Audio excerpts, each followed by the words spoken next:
కీర్తన 23వ కీర్తన మన యొక్క దృష్టిని ఉంచుదాము. भजन संहिता 23 और उसके चौथे वचन में हमारे ध्यान को केंद्रित करें. ते गीत संहिता 23 पर्व तर 40 पद आड़क आम ध्यान केंद्रीभूत करिबा. 23వ కీర్తన 4వ వచనం మీద మనం దృష్టి సారిద్దాం. चाहे मैं घोर अंधकार से भरी हुई तराई में होकर चलूं तो भी हानि से ना डरूंगा, क्योंकि तू मेरे साथ रहता है. तेरे सोटे और तेरी लाठी से मुझे शांति मिलती है. परमेश्वर के पवित्र नाम की महिमा हो. परमेश्वर को पवित्र नाम गौरव हो. ప్రభు నామానికి మహిమ కలుగును గాక. दाऊद के द्वारा लिखा हुआ भजन संहिता 23 के चौथे वचन को वर्तमान हमने पढ़कर देखा.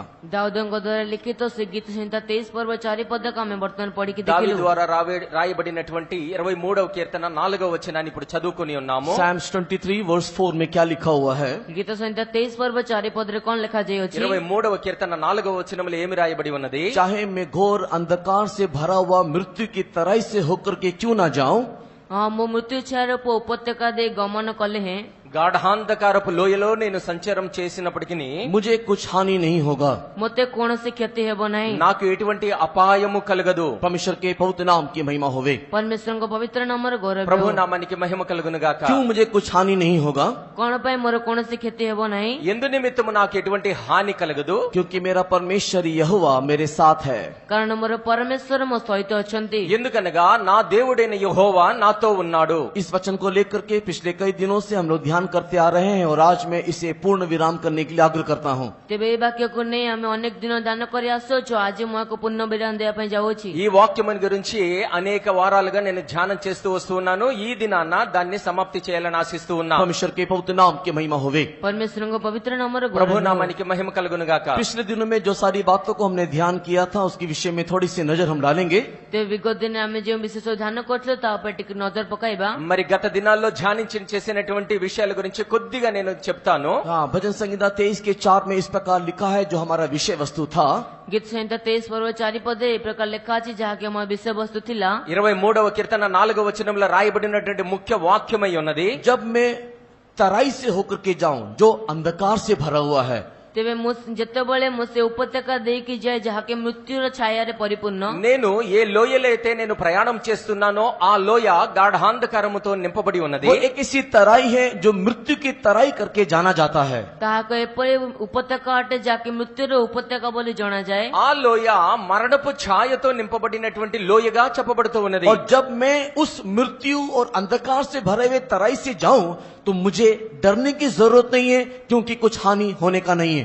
तेबे जेतेबळे मुसे मृत्यु छाया रे उपत्यका देई जाय सेतेबळे मते डरिबार आवश्यक नाही, कारण मते कोनसे क्षति हेबो नाही. అటువంటి మరణాంధకారముతో నింపబడిన లేదంటే గాఢాంధకారపు లోయలో నేను ప్రయాణం చేసినప్పటికీ కూడా నేను భయపడడానికి అవసరం లేదు. सबसे पहले मृत्यु का छाया बोलने से क्या है? सबोट प्रथमे से मृत्यु रे छाया कहबार अर्थ कोन अटे? మొట్టమొదటిగా మరణపు ఛాయ అని చెప్పబడినప్పుడు हमने ध्यान करके देखा, मैं विवरण करना नहीं चाहूंगा. आमे ध्यान कर देखिलु एवं विवरण करिया पई चाहिबी नाही. నేను అన్నిటి విషయమే చెప్పి ఉన్నాను కాబట్టి మరలా చెప్పాల్సిన అవసరం లేదు. मृत्यु का छाया बोलने से मृत्यु नहीं है. मृत्यु छाया कहले त मृत्यु नुहे.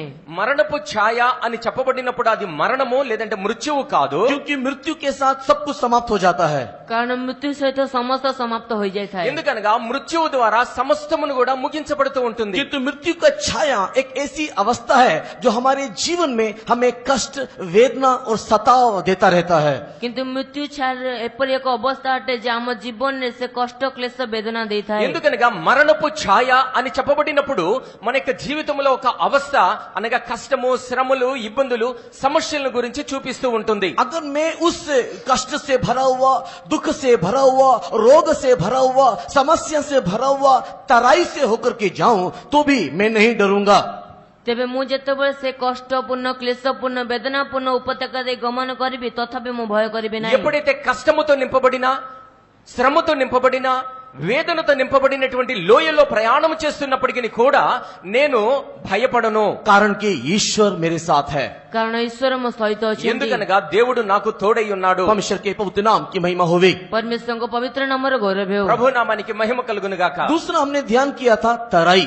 ଦ୍ୱିତୀୟରେ ଆମେ ଧ୍ୟାନ କରିଥିଲୁ ଉପତ୍ୟକା, రెండవదిగా ధ్యానం చేసి ఉన్నాము లోయ. ये तराई का अनुभव हमारे जीवन में कब और कैसे आता है? ତେବେ ଏ ଉପତ୍ୟକାର ଅନୁଭବ କେତେବେଳେ ଆମ ଜୀବନରେ କିପରି ଆସିଥାଏ? ఈ లోయ అనేటువంటి అనుభవము మన యొక్క జీవితంలో ఎప్పుడు ఏ ప్రకారముగా వస్తుంది? अक्षरी रीति से बोलने से तराई बोलने का मतलब दो पहाड़ों के बीच में दिखाई देने वाला समतल भूमि को दिखाता है। ତେବେ ଆକ୍ଷରିକ ରୀତିରେ ଉପତ୍ୟକା କହିବାର ଅର୍ଥ ଦୁଇଟି ପାହାଡ ମଧ୍ୟରେ ଦେଖାଯାଉଥିବା ସମତଳ ଭୂମିକୁ ଦେଖାଯାଏ। అక్షరార్థముగా కనుక చూచినట్లయితే ఈ లోయ అనేటువంటిది ఒక సమతల ప్రదేశము, అది రెండు పర్వతముల మధ్య ఉండబడేటువంటిది. अगर इस 23 गीत में अगर दाऊद तराई के बारे में लिखता है ଯଦି 23 ଗୀତରେ ଦାଉଦ ସେ ଉପତ୍ୟକା ବିଷୟରେ ଲେଖନ୍ତି, దావీదు 23వ కీర్తనలో లోయను గురించి చెప్పినప్పుడు तो वो पहाड़ दो पहाड़ कहाँ हैं? ये नहीं तो कैसा है?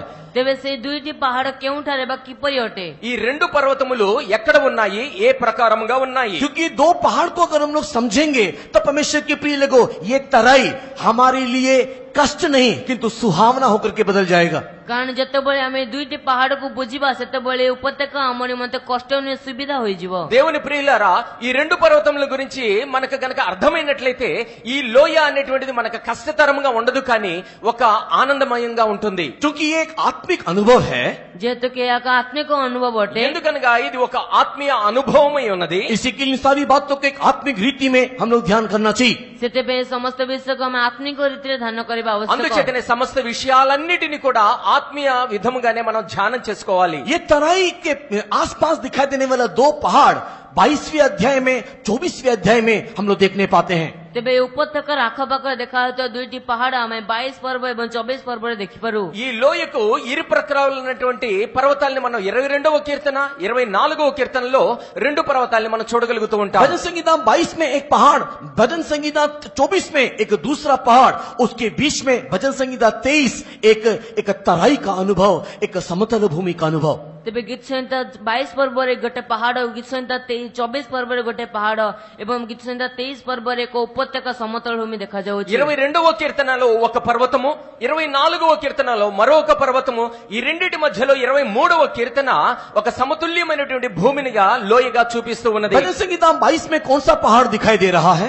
ଗୀତ ସଂହିତା 22 ପର୍ବରେ କେଉଁ ପାହାଡ ଦେଖାଯାଉଛି? 22వ కీర్తనలో ఏ పర్వతము రాయబడి ఉన్నది? जब हम लोग पहले वचन को पढ़ करके देखते हैं, ଯେତେବେଳେ ଆମେ ଏକ ପଦକୁ ପଢିକି ଦେଖିଥାଉ, 1వ వచనాన్ని మనం ఎప్పుడైతే ధ్యానం చేస్తూ वहां ఉన్నామో पर दाऊद प्रभु यीशु मसीह की वाणी को भविष्यवाणी स्वरूप बोल रहा है, हे परमेश्वर तूने मुझे क्यों छोड़ दिया? ସେଠାରେ ଦାଉଦ ଯୀଶୁଖ୍ରୀଷ୍ଟଙ୍କର କଥାକୁ ଭବିଷ୍ୟବାଣୀ କରି କହୁଅଛନ୍ତି, ହେ ପରମେଶ୍ୱର ତୁମେ ମତେ କାହିଁକି ପରିତ୍ୟାଗ କଲ? 1వ వచనం చూచినప్పుడు దావీదు యేసుక్రీస్తు యొక్క స్వరమును ఆయన చెబుతూ ఉన్నట్లుగా ఒక ప్రవచనము ద్వారా చెబుతూ ఉన్నాడు, నా దేవా నీవు నన్నేలా చేయి విడనాడితివి. यही आवाज को कि हे पिता तूने मुझे क्यों छोड़ दिया, प्रभु यीशु मसीह के द्वारा गोलगोता के पर्वत के ऊपर हमने प्रतिध्वनि होते हुए या गूंजते हुए हमने सुना।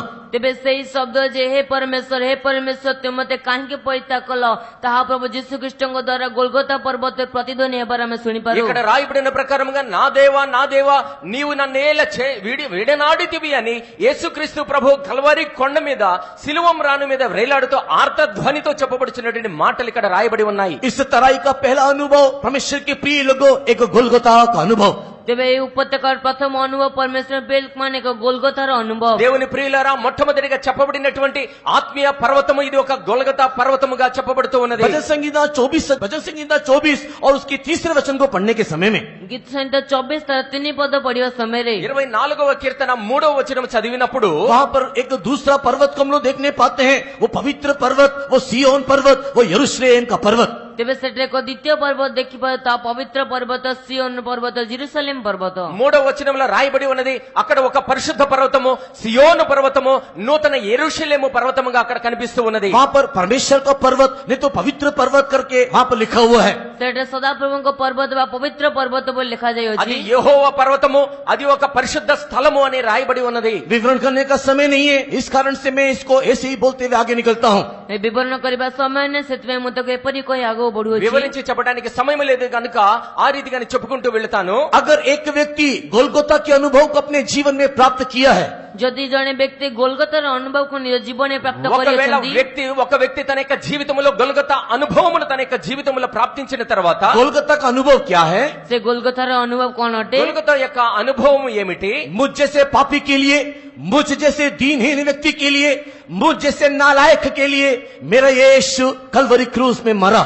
ମୋ ପରି ପାପୀ ନିମନ୍ତେ, ମୋ ପରି ଅଯୋଗ୍ୟ ନିମନ୍ତେ ମୋର ଯୀଶୁ ସେଇ କାଲଭାରୀ କ୍ରୁସରେ ମରିଲେ। నా వంటి పాపి అయిన వ్యక్తి నిమిత్తము, నా వంటి అయోగ్యుడైనటువంటి, నా వంటి దోషకుడైనటువంటి నిమిత్తము ప్రభు అయిన యేసుక్రీస్తు ఆ కల్వారి శిలువ మీద వేలాడబడి ఉన్నాడు। मेरे पाप के कारण मैं नरक में जाना चाहिए।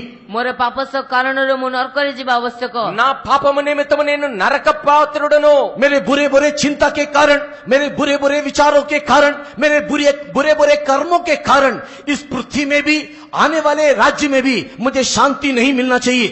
ତେବେ ମୋର ମନ୍ଦ ଚିନ୍ତା ସକାଶୁ, ମୋର ମନ୍ଦ ଭାବ ସକାଶୁ ଆଉ ଏ ଦୁନିଆରେ ମଧ୍ୟ, ଆସୁଥିବା ଦୁନିଆରେ ମଧ୍ୟ ମୁଁ ଶାନ୍ତି ପାଇବା ଉଚିତ ନୁହେଁ।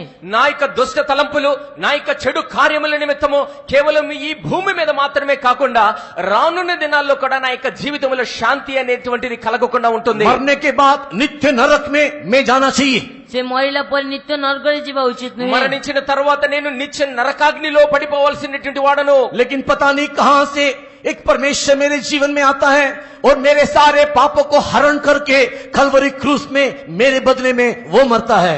ତେବେ ଜଣା ନାହିଁ କେଉଁଠାରେ ଏକ ପରମେଶ୍ୱର ଆସନ୍ତି ଏବଂ ମୋର ପାପ ସବୁକୁ ସେ ନିଜ ଉପରେ ନେଇ କାଲଭାରୀ କ୍ରୁସରେ ମୋ నిమిత్త హత ହୁଅନ୍ତି। అయితే నాకు తెలియనటువంటి విషయం ఒకటి ఉన్నది। నా నిమిత్తము ఒక దేవుడు ఈ లోకములోనికి వచ్చి నా పాపములను తన మీద పెట్టుకొని నా నిమిత్తము కల్వారి శిలువలో వేలాడదీయబడి నాకు క్షమాపణ కలగ చేసి ఉన్నాడు। यीशु के उस महान और अद्भुत प्रेम के द्वारा मेरे पाप से, मुझे बोझ से, हर एक अंधकार से छुटकारा मिलता है। इस पृथ्वी में भी, आने वाले राज्य में भी शांति मिलता है। ଯୀଶୁଙ୍କର ସେ ମହାନ ପ୍ରେମ ଦ୍ୱାରା ମୋର ସମସ୍ତ ପାପରେ ମୋତେ ମୁକ୍ତି ମିଳେ ଏବଂ ଏଇ ଦୁନିଆ, ଏଇ ପୃଥିବୀରେ ଏବଂ ଆସୁଥିବା పృథివీରେ ମୋତେ ସାନ୍ତ୍ୱନା ମିଳେ। దేవుని యొక్క మహాకృప ద్వారా ఈ లోకములో జీవించుచున్నప్పుడే నా యొక్క పాపములకు ప్రాయశ్చిత్తము కలగజేసి ఉన్నాడు।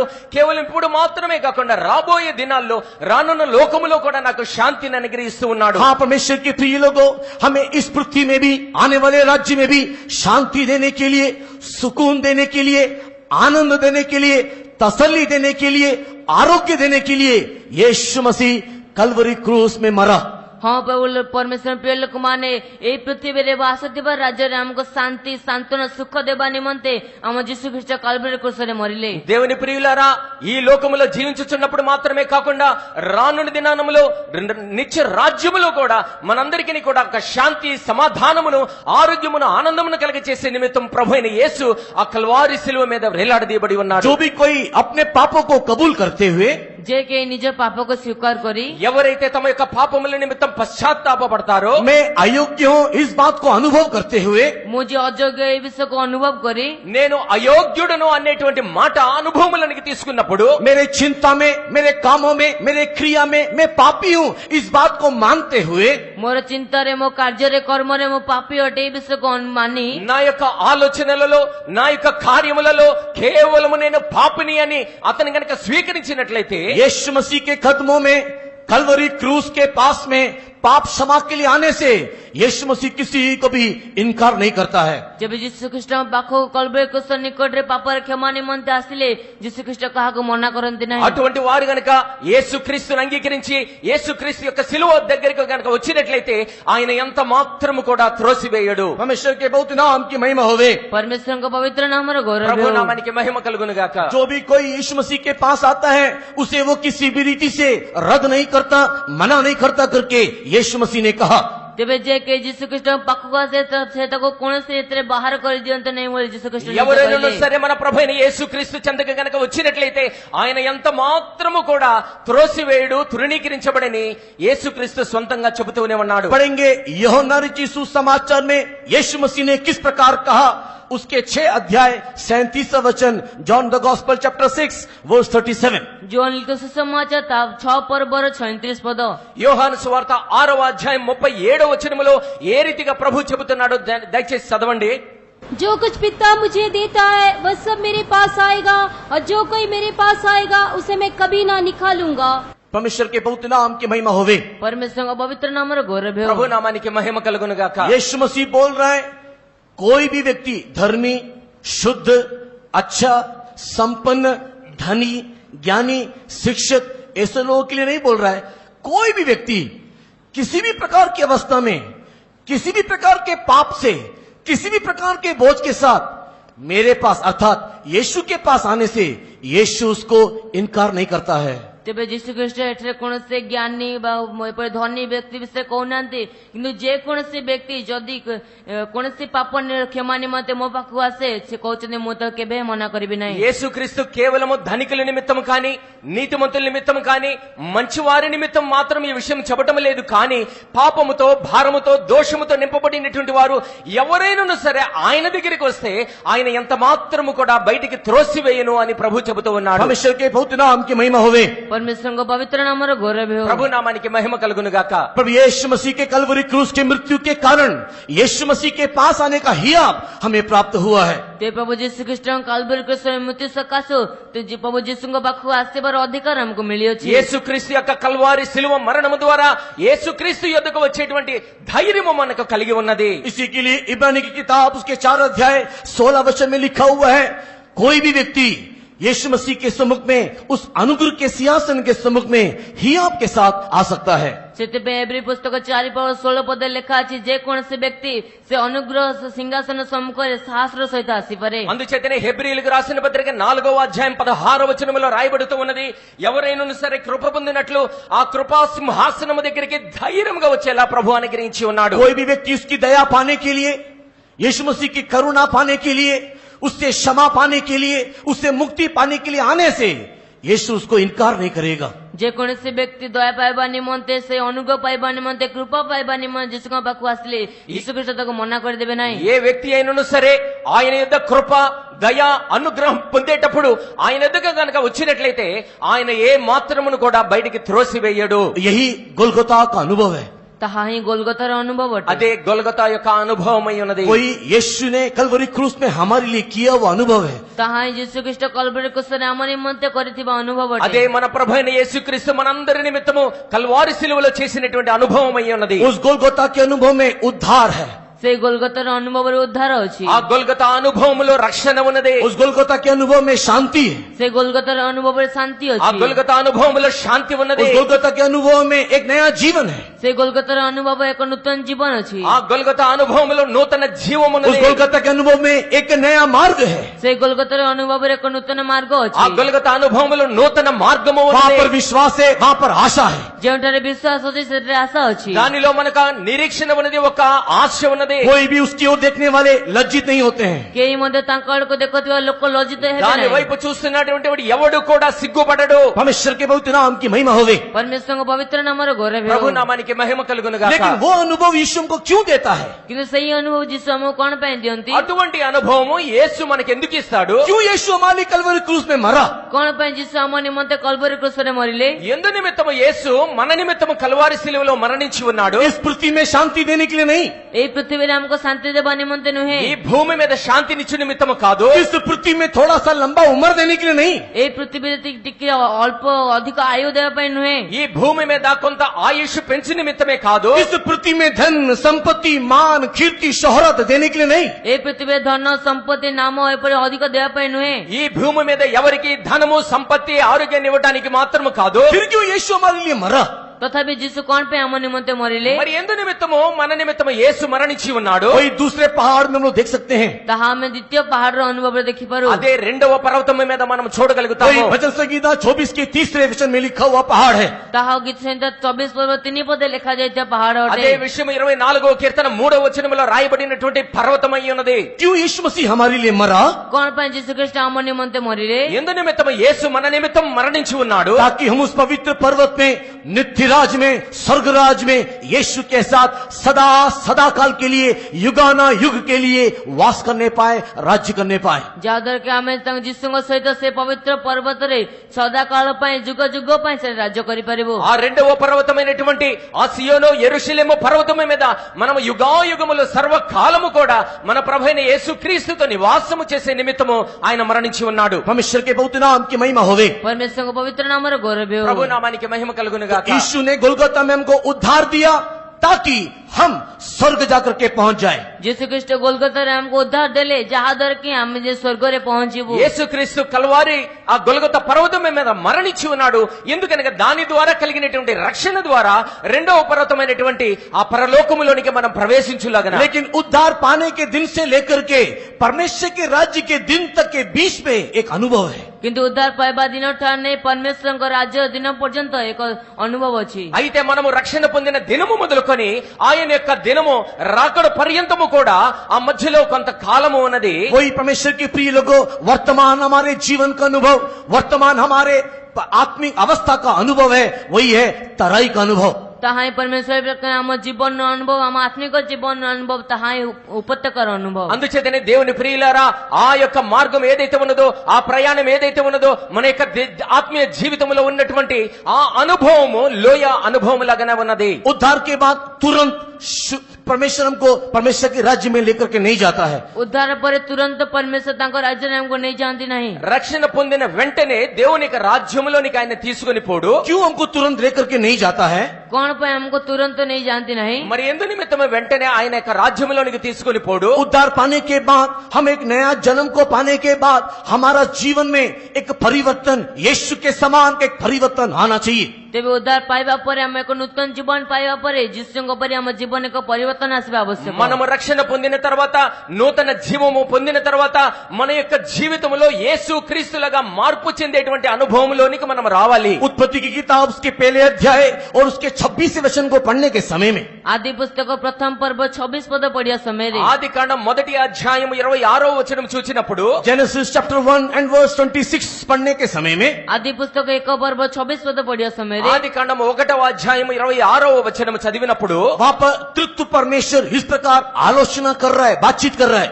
ସେଟା ତୃତୀୟ ପରମେଶ୍ୱର ଯେ ପ୍ରକାର ଆଲୋଚନା କରୁଛନ୍ତି, అక్కడ త్రిత్వ దేవుడు ఒక ఆలోచన చేస్తూ ఉన్నాడు। वहां पर तृतीय परमेश्वर क्या बातें कर रहा है? ସେଟା ତୃତୀୟ ପରମେଶ୍ୱର କେଉଁ କଥା କହୁଛନ୍ତି? అక్కడ త్రిత్వ దేవుడు ఏమని చెబుతూ ఉన్నాడు? आओ हम लोग मनुष्य को हमारी समानता में, हमारे स्वरूप में बनाएं। ଆସନ୍ତା ଆମେ ମନୁଷ୍ୟକୁ ଆମ ସାଦୃଶ୍ୟରେ ପ୍ରତିମୂର୍ତ୍ତି ନିର୍ମାଣ କରିବା। మనుష్యులను మన స్వరూపమునందు మన యొక్క పోలికను చొప్పున తయారు చేద్దాము। हाँ, पिता परमेश्वर, पुत्र यीशु मसीह, पवित्र आत्मा परमेश्वर मिलकर के एक प्लानिंग कर रहे हैं, एक योजना कर रहे हैं कि एक मनुष्य को बनाएंगे, और जिस मनुष्य को बनाएंगे वो हमारी समानता और हमारे स्वरूप में होना चाहिए।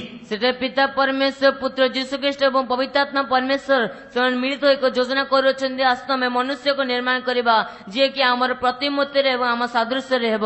తండ్రి అయిన దేవుడు, కుమారుడైన దేవుడు, పరిశుద్ధాత్మ దేవుడు ముగ్గురును కలిసి ఒక ఆలోచన చేస్తూ ఉన్నారు। మనము ముగ్గురము కలిసి నరుల్ని చేద్దాము। ఆ నరుని చేసినప్పుడు మన యొక్క స్వరూపములో మన యొక్క పోలికను ఉండేలాగా వారిని తయారు और చేద్దాము। इस रीति से एक दिन एक सुंदर दिन में परमेश्वर ने मट्टी खोल लिया, धूली खोल लिया और अपने स्वरूप में एक मनुष्य को बना करके दिया।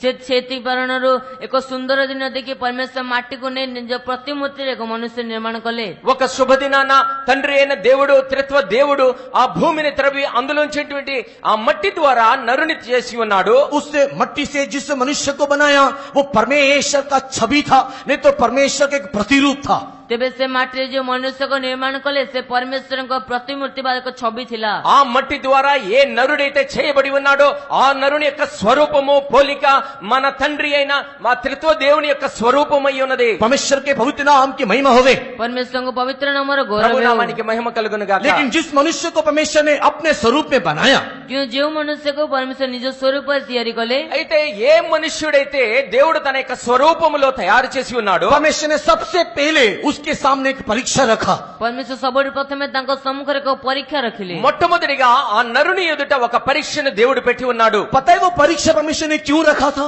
ଜଣା ସେ ପରୀକ୍ଷା ପରମେଶ୍ୱର କଣ ପାଇଁ ରଖିଥିଲେ? దేవుడు ఆ పరీక్షను నరునికి ఎందుకు పెట్టాడో మీకు తెలుసా? अगर मेरे पास समय नहीं है इसके लिए मैं आपको भी पूछने का समय, बोलने का समय नहीं दे रहा हूँ। ଯେ ମୋ ପାଖରେ ସମୟ ନଥିବାରୁ ମୁଁ ଆପଣଙ୍କୁ କହିବାର ସମୟ ଦେଉନାହିଁ। సమయం తక్కువగా ఉన్నందువల్ల నేను మీకు చెప్పడానికి తక్కువగా ఉన్నది। लेकिन मैं जानता हूँ कि आपका उत्तर क्या होगा। କିନ୍ତୁ ମୁଁ ଜାଣିଏ ଯେ ଆପଣଙ୍କର ଉତ୍ତର କଣ ହେବ అయితే మీ యొక్క సమాధానం ఏ రీతిగా వస్తుందో నాకు తెలుసు. अगर मैं आपसे ये पूछूं कि परमेश्वर ने उस मनुष्य को जो बनाया उसको सबसे पहला परीक्षा क्या दिया, ତେବେ ଯଦି ମୁଁ ଆପଣଙ୍କୁ ପଚାରେ ଯେ ପରମେଶ୍ୱର ସେ ଯୋଉ ମନୁଷ୍ୟକୁ ନିର୍ମାଣ କଲେ ତ ସବୁଠୁ ପ୍ରଥମ ପରୀକ୍ଷା କଣ ଦେଲେ? ఎప్పుడైతే దేవుడు నరుని చేసిన తర్వాత అతనికి ఎదురుగా పెట్టినటువంటి మొట్టమొదటి పరీక్ష ఏమిటి అని నేను మిమ్మల్ని గనక అడిగినట్లయితే आप में से अधिकांश लोग बोलेंगे कि फल नहीं खाना चाहिए करके। ତେବେ ଆପଣଙ୍କର ଅଧିକ ଲୋକ କହିବେ ଯେ ଫଳ ଖାଇବେ ନାହିଁ ବୋଲି। మీలో ఎక్కువ మంది చెబుతారు ఆ ఫలమును నీవు తినవద్దు అని. कितने लोग सहमत है कि हाँ यही आदम के लिए नहीं तो मनुष्य के लिए सबसे पहला परीक्षा था। କେତେ ଲୋକ ଏ କଥା ସହମତ ହେବେ ଯେ ହଁ ଏ ଆଦମଙ୍କ ନିମନ୍ତେ ପ୍ରଥମ ପରୀକ୍ଷା ଥିଲା? ఆ ఎంతమంది ఆదాముకి ఇవ్వబడినటువంటి మొట్టమొదటి పరీక్ష అదే అని ఎంతమంది మీరు నమ్ముతూ ఉన్నారు? बोले खाली खाली ले बोलिए। ସେମାନେ ହାତ ଉଠେଇ ହାଲେଲୁୟା ఆ କୁହନ୍ତୁ। చేతులు ఎత్తి పైకెత్తి హల్లెలూయా చెప్పండి. नहीं तो भी आपको बोलना पड़ेगा क्या है परीक्षा करके। ନଚେତ ଆପଣଙ୍କୁ କହିବାକୁ ପଡିବ ଯେ ପରୀକ୍ଷା କଣ ଅଟେ। లేకపోతే మీరే చెప్పాల్సి ఉంటుంది ఆ పరీక్ష ఏమిటి అని. ठीक है, अभी आप लोग बोलेंगे सबसे पहला परीक्षा आदम के लिए क्या था। ତେବେ ଏବେ ଆପଣମାନେ କହିବେ ସବୁଠୁ ପ୍ରଥମ ପରୀକ୍ଷା ଆଦମ ନିମନ୍ତେ କଣ ଅଟେ? ఆదాము విషయమై పెట్టబడినటువంటి మొట్టమొదటి పరీక్ష ఏంటో నేను చెబుతాను. Temptation, okay. और कुछ जवाब? अपने लिए स्त्री चुनना, रियली वुमेन वुमेन परमेश्वर के नाम की महिमा। और कुछ जवाब? सबसे पहला परीक्षा क्या था? ସବୁଠୁ ପ୍ରଥମ ପରୀକ୍ଷା କଣ ଥିଲା? మొట్టమొదటి పరీక్ష ఏమిటి? फर्स्ट टेस्ट आदम के लिए क्या था? ପ୍ରଥମ ପରୀକ୍ଷା ଆଦମଙ୍କ ନିମନ୍ତେ କଣ ଥିଲା? ఆదాము నిమిత్తం ఉంచబడినటువంటి మొట్టమొదటి పరీక్ష ఏమిటి? हड्डी, ओबीडियंट। बोला क्या नाम रखने के लिए बोला? नहीं बोला कैसा लिखा है, बोला करके लिखा है। परमेश्वर के नाम की महिमा हो। ପରମେଶ୍ୱରଙ୍କ ନାମର ଗୌରବ ହେଉ। ప్రభు నామానికి మహిమ కలుగును గాక. आप सबने सही जवाब दिया। आप मुझसे छोटे हैं कम है करके मैं नहीं बोलता हूँ। ତେବେ ଆପଣ ସମସ୍ତେ ଠିକ ଉତ୍ତର ଦେଲେ ଆପଣ କମ ଅଟନ୍ତି ବୋଲି ମୁଁ କହିବି ନାହିଁ। అందరి చక్కని సమాధానం చెప్పారు. అయితే మీలో ఎవరు కూడా తక్కువ అని నేను చెప్పను. और मेरा सोचना क्या है? କିନ୍ତୁ ମୋର ଭାବିବାର ଅର୍ଥ କଣ ଅଟେ? అయితే నా యొక్క ఆలోచన ఏమిటంటే फर्स्ट टेस्ट आदम के लिए जो था वो पता है क्या था? ତେବେ ଆଦମଙ୍କ ନିମନ୍ତେ ପ୍ରଥମ ପରୀକ୍ଷା ଯାହା ଥିଲା ଜଣା ତା କଣ ଅଟେ? మొట్టమొదటి పరీక్ష ఆదాము నిమిత్తం దేవుడిచ్చింది ఏంటంటే अगर मैंने आदम को अपने स्वरूप में बनाया तो क्या वो मेरे स्वरूप में और समानता में आने की योग्यता रखता है क्या नहीं? ଯେତେବେଳେ ମୁଁ ଆଦମଙ୍କୁ ମୋର ସମାନତା ନିର୍ମାଣ କଲି ସେ କଣ ମୋର ପ୍ରତିମୂର୍ତ୍ତି ମୋ ସାଦୃଶ୍ୟରେ ଆସିବାର ଯୋଗ୍ୟତା ରଖୁଅଛନ୍ତି କି ନାହିଁ? ఆదామును నా యొక్క స్వరూపంలో నా యొక్క పోలికలో నేను చేసి ఉన్నాను కదా, అటువంటి ఆదాము నా పోలిక చొప్పున నిర్మించబడినటువంటి వాడు నా యొక్క స్వరూప్యములోనికి ఎదగగలుగుతాడా లేదా అని. एक उदाहरण आपको बताऊंगा, मैं समझता हूं कि उस उदाहरण से आप समझ जाएंगे। ତେବେ ଗୋଟିଏ ଉଦାହରଣ ମୁଁ ଆପଣଙ୍କୁ କହିବି, ଭାବୁଅଛି ଉଦାହରଣ ଆପଣ ବୁଝିଯିବେ। ఆ ఒక్క ఉదాహరణ నేను చెబుతాను, దాని ద్వారా మీకు అర్థమవుతుంది. एक ऑफिस में एक सीनियर मैनेजर का एक पोस्ट खाली था। ଗୋଟେ ଅଫିସ ରେ ଏକ ସିନିୟର ମ୍ୟାନେଜରଙ୍କର ସେ ପଦବୀ ଖାଲି ଥିଲା। ఒక ఆఫీసులో సీనియర్ మేనేజర్ యొక్క పోస్ట్ ఖాళీగా ఉందనుకోండి. और उसके लिए इंटरव्यू एक दिन रखा और अखबार में उसका इश्तिहार दिया, विज्ञापन दिया। ଆଉ ସେଥି ନିମନ୍ତେ ଏକ ଇଣ୍ଟରଭ୍ୟୁ ରଖାଗଲା ଏବଂ ସେ ସମ୍ବାଦ ପତ୍ରରେ ତାର ବିଜ୍ଞାପନ ଦିଆଗଲା। మరి దాని గురించినటువంటి విజ్ఞాపన న్యూస్ పేపర్స్ లో ఇవ్వబడి ఉన్నది. बहुत सारे कैंडिडेट्स लोग, बहुत सारे पढ़े लिखे जवान लोग उस सीनियर मैनेजर पोस्ट के लिए इंटरव्यू देने के लिए आए। ते ବହୁତ ଶିକ୍ଷିତ ଯୁବା ପିଲାମାନେ ସେଥିପାଇଁ ଇଣ୍ଟରଭ୍ୟୁ ଦେବାକୁ ଆସିଲେ। చాలా మంది యవనస్తులు బాగా చదువుకున్నటువంటి వారు ఆ ఉద్యోగం నిమిత్తమే వచ్చి ఉన్నారు. एक पहला व्यक्ति आया, ଆଉ ଜଣେ ପ୍ରଥମ ବ୍ୟକ୍ତି ଆସିଲେ। ఆ మొదటి వ్యక్తి వచ్చాడు. वहां पर बेंच बैठा हुआ है। ସେଠାରେ ବେଞ୍ଚ ପଡିଅଛି। అక్కడ ఒక बेंच బెంచ్, पड़ी नहीं, अनेक लोगों मैंने बसंती। ସେ ଅନ୍ୟ ଲୋକମାନେ ବସି ଅଛନ୍ତି। చాలా మంది అక్కడ కూర్చొని ఉన్నారు. उन्होंने उसका नाम पूछा, क्वालिफिकेशन पूछा। ସେମାନେ ତାଙ୍କର ନାମ ପଚାରିଲେ, ତାଙ୍କର କ୍ୱାଲିଫିକେସନ ପଚାରିଲେ। మరి వారు అతని యొక్క పేరు అడిగారు, అతని యొక్క యోగ్యతను అడిగారు. और उसके बाद उसको बोला ये फाइल को लो और बगल वाले रूम में दे दो। ତେବେ ତାପରେ ତାଙ୍କୁ କହିଲେ ଏ ଫାଇଲ କୁ ନିଅ ଏବଂ ସେଇ ପାଖ ଘରେ ଦେଇଦିଅ। ఆ తర్వాత వారు ఆయనతో చెప్పి ఉన్నాడు, ఇదిగో ఈ ఫైల్ తీసుకో, ఆ ప్రక్క రూమ్ లోకి తీసుకువెళ్లి ఇవ్వు అని. वहां पर एक क्या कहते हैं स्टेनो बैठा होगा, उसको दे दो। ଆଉ ସେଠାରେ ଏକ ଲୋକ ବସି ଅଛନ୍ତି, ତାଙ୍କୁ ଦେଇଦିଅ। అక్కడ ఒక స్టెనోగ్రాఫర్ కూర్చొని ఉన్నాడు, అతనికి ఇవ్వు. सारे लोग नौकरी मिलना चाहिए बोल करके आज्ञाकारी बन करके उन लोग ने उस फाइल खोल लिया और बगल वाले रूम में जाकर के उस स्टेनो को नहीं तो क्लर्क को दे दिया। ତେବେ ସମସ୍ତ ଲୋକମାନଙ୍କୁ ସେ ଚାକିରି ମିଳିବା ଆବଶ୍ୟକ ବୋଲି ସେମାନେ ଆଜ୍ଞାକାରୀ ହୋଇ ସେ ଫାଇଲକୁ ନେଇକି ସେ ପାଖ କୋଠରୀରେ ଥିବା କ୍ଲର୍କକୁ ଦେଇଦେଲେ। మరి వచ్చినటువంటి వారందరూ కూడా ఉద్యోగం కావాలి కాబట్టి ఆ యొక్క ఆజ్ఞకు లోబడి ప్రతి ఒక్కరు కూడా ఫైల్ తీసుకెళ్లి ఆ ప్రక్రమంలో ఉన్నటువంటి స్టెనోగ్రాఫర్ కి ఇస్తూ ఉన్నారు। लेकिन वहां पर मेरे समान एक पागल व्यक्ति भी था। କିନ୍ତୁ ସେଠାରେ ମୋ ଉପରେ ଏକ ପାଗଳ ବ୍ୟକ୍ତି ମଧ୍ୟ ଥିଲେ। అయితే నా వంటి తెలివి తక్కువ వాడు కూడా ఒకడు ఉన్నాడు అక్కడ। उसको जैसे ही बोला कि फाइल को लेकर बगल में रूम में दो, उसने क्या किया, उस बेंच में रखा हुआ घंटी था उसको बजाया, बोला मैं पियून का नौकरी करने के लिए नहीं आया, सीनियर मैनेजर की नौकरी में आया। घंटी बजाया, पियून को बुलाया, बोला फाइल लेकर के बगल वाले रूम में दे। ତେବେ ସେ ପରେ ଆସିଲେ, ଯେତେବେଳେ ତାଙ୍କୁ ଫାଇଲ ଦେବା ପାଇଁ କହିଲେ ସେ ସେଠାରେ ବେଞ୍ଚ ଉପରେ ଥିବା ବେଲ୍ କୁ ବଜାଇଲେ, କହିଲେ ମୁଁ ପିଅନ ପୋଷ୍ଟ ପାଇଁ ଆସି ନାହିଁ, ମୁଁ ସିନିୟର ମ୍ୟାନେଜର ପାଇଁ ଆସିଛି। ଘଣ୍ଟି ବଜାଇଲେ, ପିଅନ ଆସିଲେ, ମୁଁ ପିଅନ କହିଲେ ఫైల్ ନେଇ ସେ ପାଖ କୋଠରୀରେ ଦେଇଦେବ। మరి ఎప్పుడైతే ఆ మాట చెప్పబడి ఉన్నదో అతను వెంటనే ఏం చేశాడంటే ఆ టేబుల్ మీద కాలింగ్ బెల్ ఒకటి దాన్ని మోగించాడు। నేను ప్యూన్ ఉద్యోగం కోసం రాలేదు, కానీ నేను సీనియర్ మేనేజర్ ఉద్యోగానికి వచ్చాను కాబట్టి ఈ పని నాది కాదు। ఆ ప్యూన్ వచ్చిన తర్వాత అతనికి ఇచ్చి అతని ద్వారా ప్రక్కలో ఉన్నటువంటి స్టెనోగ్రాఫర్ కు పంపించాడు। अभी आप लोग बोलो, ये 10 लोग जो आज्ञाकारी थे और ये 11 व्यक्ति जो यहाँ पर अधिक दिखाया, बेल बजाया, प्यून को बुलाया, फाइल दिया, इसमें से किसको नौकरी मिला होगा? ତେବେ ଆପଣ କୌଣସି 10 ଜଣ ଲୋକ ଏବଂ 11ତମ ଲୋକ ଯିଏକି ବେଲ୍ ବଜାଇ ପିଅନକୁ ମାଗି ଫାଇଲ ଦେଲା, ତାଙ୍କ ମଧ୍ୟରୁ కాహాకు ସେ ଚାକିରି ମିଳିଥିବ? ఇప్పుడు మీరు చెప్పండి, 10 మందిలో ఆ మిగిలినటువంటి వారు ఎవరైతే ఆజ్ఞను పాటించారో వారికి ఉద్యోగం వచ్చిందా, లేదంటే ఆ బెల్లు మోగించి ప్యూన్ ద్వారా పని జరిగించినటువంటి వారికి ఆ ఉద్యోగం వచ్చిందా? किसको मिला? కాహాకు మిల్లా? ఎవరికి దొరికింది? ओबीडियंट, आज्ञा मानने वाला, फाइल को लेकर के चुपचाप जाकर के देने वाला, उसको मिला क्या नौकरी? ସେ ଫାଇଲ ନେଇ ଆଜ୍ଞାକାରୀ ହୋଇଥିବା ଚୁପଚାପ ନେଇ ଫାଇଲ ଦେଇଥିବା ଲୋକକୁ ମିଳିଲା କି?